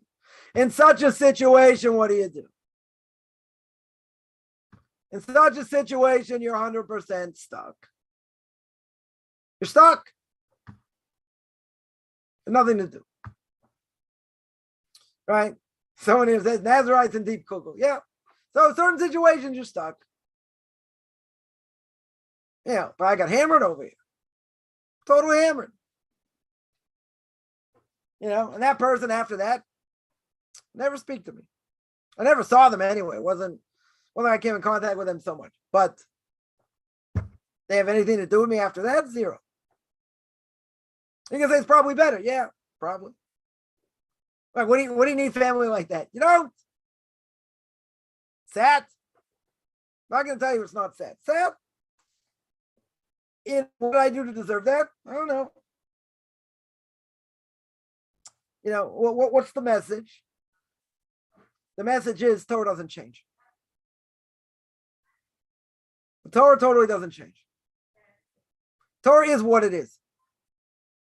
You don't like it? What are we going to say? Go eat kugel. You don't like it? I tried to downplay it. I tried to joke about it. The person wasn't hearing any of it. Okay. They're lost. You don't have a connection to me. They're lost. What did God want? Okay, he wanted me to hear this tirade. And he wanted to, and the test was that, so now you're going to lose family members because you won't hug and kiss them. Okay. Certain things you can't do. There's certain things you cannot get around. Torah is not a pretzel. You cannot get around it. So you take it on the chin, take it upside the head, you move on. To me, it was incredulous. Because, okay, I understand the person was very offended. I get it. But there's no way around it. So what happened? Oh, wow. I respect your opinion. You choose that lifestyle. Okay. I don't agree with it. I don't have anything to do with it. But I respect it. If I was a Hindu, if I was a Sikh, if I was, anything else, you probably have a little more respect. You probably say, wow, that's so interesting. If they, I'll tell you like this. If a person would walk into a Japanese restaurant, and they say, well, you have to take off your shoes. You're going to sit on pillows. I said, no, I'm not taking off my shoes. You're going to sit me at a table. They're going to say, you see the sign on that door? It says exit. I'll see you. Hasta la vista. You're out of here. Nobody would do that because they understand they're going into that type of restaurant. That's what you got to do. They'll respect it for the sake of food. But here they won't show any respect. They won't show it, if I was a different religion, they'd have more respect. Probably. They probably think I'm out to lunch and I'm a fruitcake, which that's probably a compliment by me. Okay. But at the end of the day, if I was a different religion, they'd have more respect. Probably. They wouldn't like it, but they would respect it more. Oh, but you're telling me this is what Judaism is? Come on. Get a life. You go eat kugel. Come on, get a life over here. That's retarded. That doesn't make any sense. So this person got really, really offended. I tried to downplay it. I tried this, tried that. They wouldn't hear any of it. Okay. So you're going to say, what does God want from me in this situation? He wants you to take it upside the head, and he wants you to realize there's a God who runs the world, there's a Torah. And sometimes, you know what? Even if you stick up for Torah and you do what you're supposed to do, you might get slammed. You totally might get slammed. You know what? That's what might happen. Does it change anything? No. Does it, do I have to make my commitment to Torah, very strong? 100%. Does it mean I always come out smelling like a rose? No. Not at all. People get offended. People say things. They don't like this. They don't like that. They'll say Orthodox Jews do this and they steal and they lie. Yes, some do. Right? They lie, they steal, can do other things. Okay? But if you don't, so what's the problem? So you're just now maligning a whole group that I'm a part of. So we have to do the best we can be. We have to be the best we can be. But someone can ruin it for us. True? Someone can give us a bad reputation. True? What does that have to do with my commitment to Torah? I still have to be committed to Torah. I still have to do what I need to do. Everyone else, okay, then go eat kugel. It doesn't matter. And sometimes it can be really hard. It can be hard. But I think, 95% of the game over here is mindset. Because people say things or whatever, and they get, and this person was really angry. Okay? You want to hear the perspective of why we do that? No. You want to understand what modesty is? No. This is offensive. I deserve to be hugged and kissed. Okay? So you got everybody else in the family do it except me. You got other cousins, this, that. They'll show you that. I won't. Okay? It's just interesting. You got 30, 40, 50, 100 people, will quote unquote do the right thing, but one person won't. And that annoys them. You know why it annoys them? Because they know what the truth is. Haman himself, we use this as an example. And then I'll end with this. Mr. Haman himself in the book of Esther. He's got power, he's got fame, he's got money, he's got everything. People, there's this new idol. He'd walk into a room, everyone's going to bow on the floor. 100%, everyone's going to bow on the floor. Right? That was a new idol of the day. Some say he wasn't really an idol, whatever. Mordecai won't bow. He refuses to bow.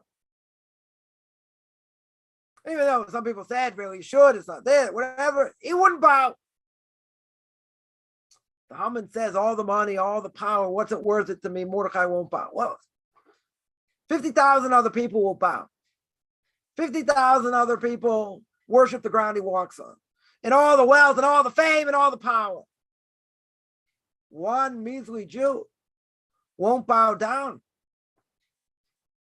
What is his fragile ego is blown to bits? One person won't bow.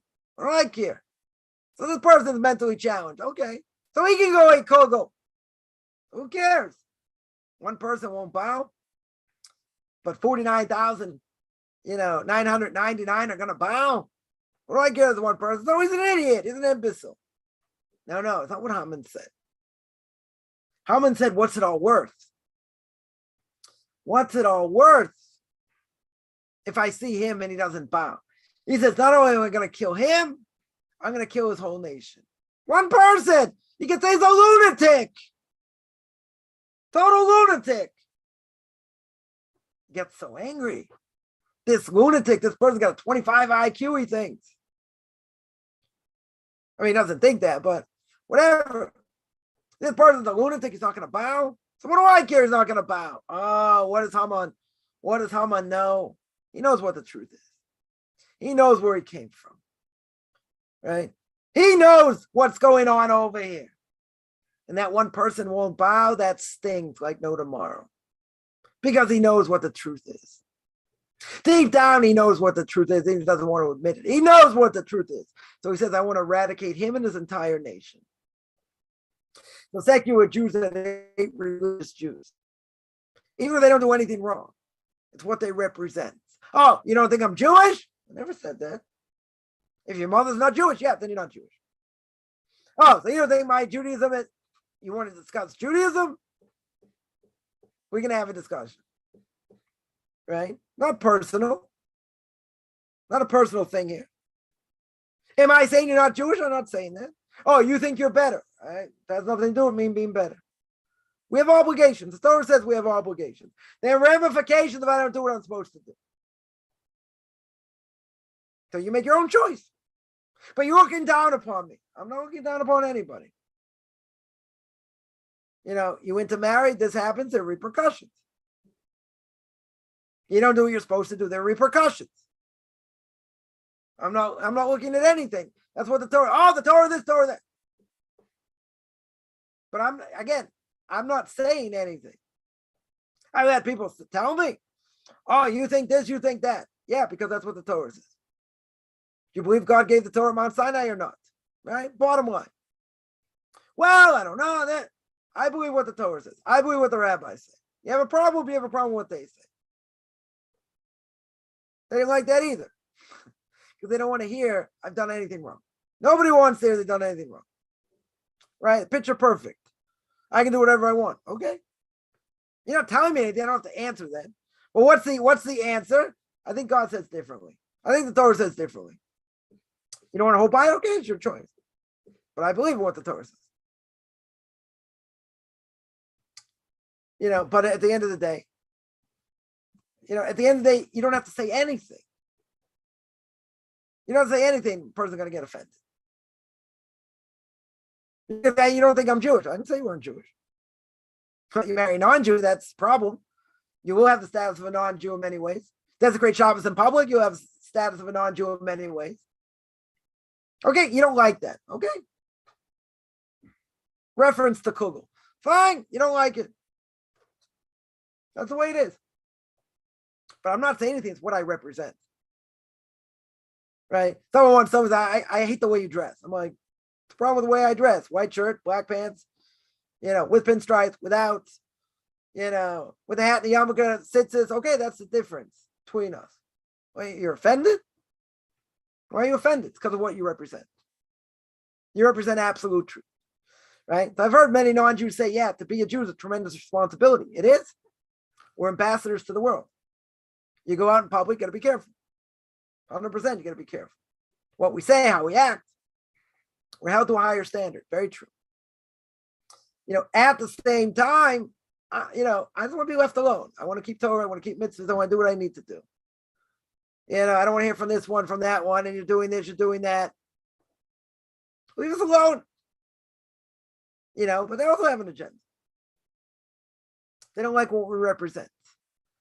Because if I walk down the streets, in a black hat and a suit and all that, I don't say one word. Secular Jews like, those Orthodox Jews. I didn't say anything. Why do they get so offended? We don't like what you do. You block off our road. You do that. I didn't say anything. It's what we represent.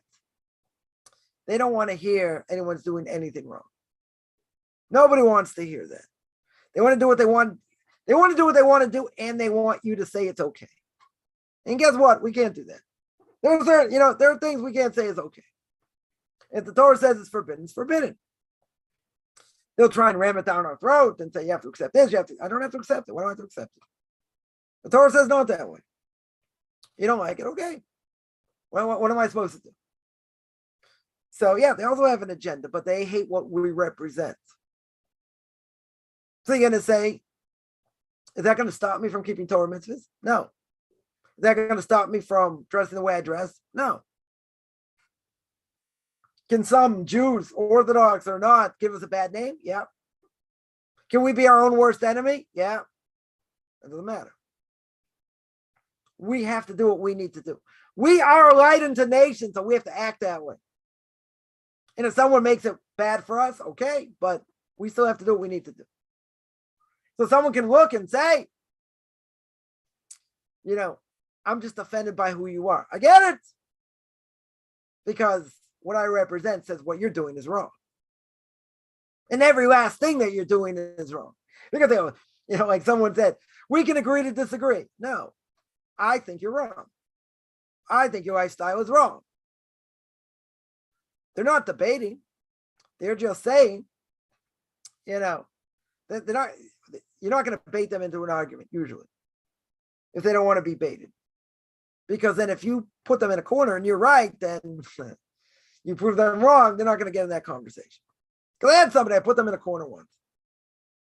Because they said, well, I'm a good person. I don't speak to this person that often. So I hammered them. So, what's your definition of goods?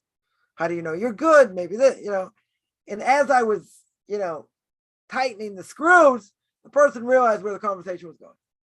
The person stopped the conversation in its tracks. Like, I don't know how we got on this conversation. We're not having this conversation. I still tried to continue and they stopped the conversation. Okay? Tried to get a few things in. That was it. So much for being open-minded. But they can't stand what you represent. You know what? It doesn't matter. So that's good guilt. Like, is it going to change them? I don't know. They have to hear the truth. And even if the truth, sometimes I'll say something to someone and, it sounds funny because I know what their perspective is going to be. But it doesn't matter. Truth is what it is. You don't have to like it. But that's why they get offended. Because the pintle yid, the spark of a Jew inside them says, you tell me what I'm doing is wrong. I did not say anything. And let's say I didn't open my mouth for once. I didn't say anything about anything. They're like, oh, you think this. Oh, so now they're getting you into a conversation. What does the Torah say? This, okay, but I didn't say anything. It's what they represent. It's what is represented by Orthodox Jews, or what they think it is. And you say, I'm not good enough. I didn't say anything. I'm walking down the street minding my own business. I didn't say anything. And you think this is wrong. Yes, I do. Now I'll answer. Yes, it's wrong. Because the Torah says it's wrong. Well, I think, okay, then you have a discussion. But, a person can say, I'm offended just by the way you look. Why? Because of what you represent. Okay, I don't have to worry about that. I don't have to worry. They're going to get more offended. They'll say, it doesn't matter. I have to do what I need to do. I need to dress the way I need to dress. I need to learn the way I need to learn. I have to educate my kids the way I need to. That's it. They don't like it. Kugel. They go eat kugel. But that's why they're offended, because deep down, what you're saying to them without saying anything is a fact. They don't like it. They don't like it. Right? Right? Pride comes before fall. Someone's going to say, there's more to life than the Bible. What is more important than the life of the Bible? Tell them. Give me a list, top 10 things more important than God. Tell them to make you a list, any list they want. What's more important? Money? What happens when you don't have money? Or you struggle. So what's more important? Football? Sports? Entertainment? Tell them to make me a list. Tell them your rabbi says, I want to see a list. I want to see a list of the 10 most important things other than God. And that he runs the world and he's in charge. Show me. Don't be so obnoxious. Ask them. So what's more important? Food? I can tell you, you can eat a lot of food. It's going to come out the other end, in a certain amount of time. That's going to be more important. At the end of the day, guess what? They don't have a leg to stand on. What are they going to answer? What are they going to answer? Not afraid to hear their answers. They're all going to be stupid. They're going to tell me food's more important. They might say, family outings. Okay, so how much time do I have to spend on family outings? Right? What's that list going to look like? What's so important to them? Read the newspaper? Well, what's so important? I got big shoulders. Doesn't bother me.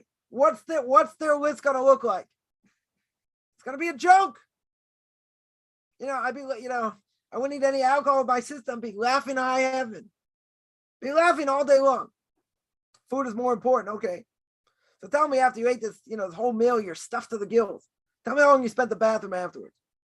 Half an hour later, an hour later. Boy, what a great meal. Boom, goes out. We're not going to get grossy. So that's more, good meal is very important. Hearty meal, this, that, things that I like, more important. Yelling at a screen watching football, more important. Or in the stands, or what, more important. What's more important? What is life all about? Stuff in your stomach? What's it about? We just said it's about drawing close to God. What's more important than that? Show me a list. I'm telling you, go get me the list. I want to hear the list. I just mentioned a number of things that are just stupid. Waste of time in general. Total waste of time. People come up with other things. Yeah, again, they'll say family, they'll say my kids, they'll say whatever. So great, that's more important. What kind of relationship do you have with your kids? Pirke Avos, Noah Weinberg once said to someone, what's your greatest pleasure in the world? He said, my kids. Right? So then he asked him, what's the greatest source of aggravation in your life? Right? Same answer, my kids. So he went back to the pleasure. Oh, you said your kids are the greatest pleasure. So I'm just curious, how many kids do you have? One. So Noah Weinberg said, great. We have one kid. Too much pleasure, huh? Good answer. Doesn't mean to agree. It's a good answer. But again, it's what it represents. So it doesn't matter what I say. It doesn't matter what any great rabbi says. They don't like the fact that what they do is wrong and you're holding them in judgment. Even if you don't say anything, they feel they're being judged. That's why what we do, even just our own existence, annoys them, right? Didn't Hitler Yamach Shemoy V'zichro may think he brought it out, may rots, wherever he is. Didn't he say Jews brought morality to the world? We did. Torah is all about morality. It's what the whole book of Genesis is all about. Ma'aseh Avos Siman Labanim, right? The actions of our forefathers, signed to the children. Very good. But that's what we represent, a moral code. So what did he bring to the world? Moral code? Intelligentsia doesn't mean anything. You're a dog, you deserve to die like a dog. That's what he held. That's what he tried to do, eradicate all Jews. But eradicate that idea. Did a good job. But Baruch Hashem, we're still around. Still have, a lot of yeshivas, people learning, all kinds of good things. That he tried to eradicate. He tried to get rid of. Tremendous over here. We're still around. So they hate what Torah represents. Rabbi Akiva, the Gemara says, he hated Torah scholars so much he would want to bite them and destroy their bones. Till he came around to see what Torah was. Because it's what they represent. It's what we represent. It's what God's people represent. But people don't like it, especially Jews. Right? And secular Jews make fun of it all the time. You have Woody Allen of fame. Many times got Jewish characters doing who knows what. He's got a blind rabbi in a movie. Why is he blind? You don't think that's by accident? Not by accident. Right? Not just he can't see. What does blind mean? Blind means, their beliefs, their way, what they do, they're doing it just based on faith. They're blind in this world. You can say, come on, Rabbi, you're reading too much into it. He's got, there are characters in books say that, Shakespeare, you got Shylock, great anti-Semites, as Shakespeare was, in many ways, Jews are do this, do that, do the other thing. That was his character. You think that's by accident? Not by accident. It's what we represent. So you're going to say, wow, it's a big responsibility. You're right. It's a big responsibility. But it doesn't stop us from keeping mitzvahs. People can say what they want. They don't like it. They make fun of it. Doesn't matter. My obligation, I have to sit and learn. My obligation, I have to work on my character traits. I have to keep kosher. I have to do all these things. That's all true. That all 100% is true. And people don't like it, okay? They don't have to like it. But you want to understand the underpinnings of even Jewish anti-Semitism against their own people is because of what the Torah represents. And they don't want to be told what to do. They don't want to be told what's right and wrong. They want to live their lives in that sense. And they want to be free. Well, guess what? Torah's not free. There are repercussions. Total repercussions for what we do. And even if we don't say anything, they think they're being judged. Did I judge anybody?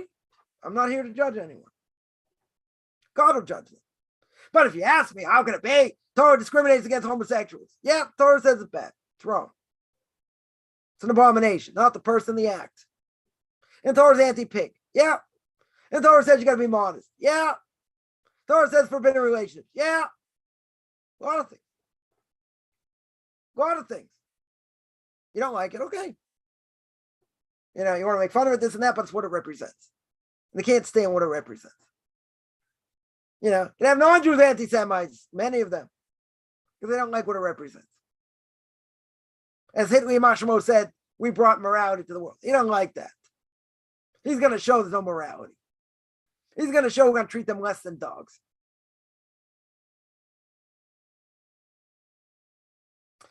Yeah, so as normal, when it comes to Pirke Avos, as we always say, we didn't get very far today.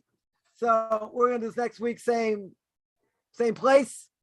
We're going to continue chapter 2, Mr. 13, part 7. So again, it's going to be 2 o'clock Eastern time, 9 o'clock Israel time. So I'm going to sign out. Anyone has any questions, find me on Facebook at Michael Chaim Kaufman, or be on Orthodox Conversion to Judaism, or you can send me an email, rabbichaimkaufman@gmail.com, RBBICHAIMCOFFMAN@gmail.com. Wish everyone a good middle of the day, end of the day, depending where a person is.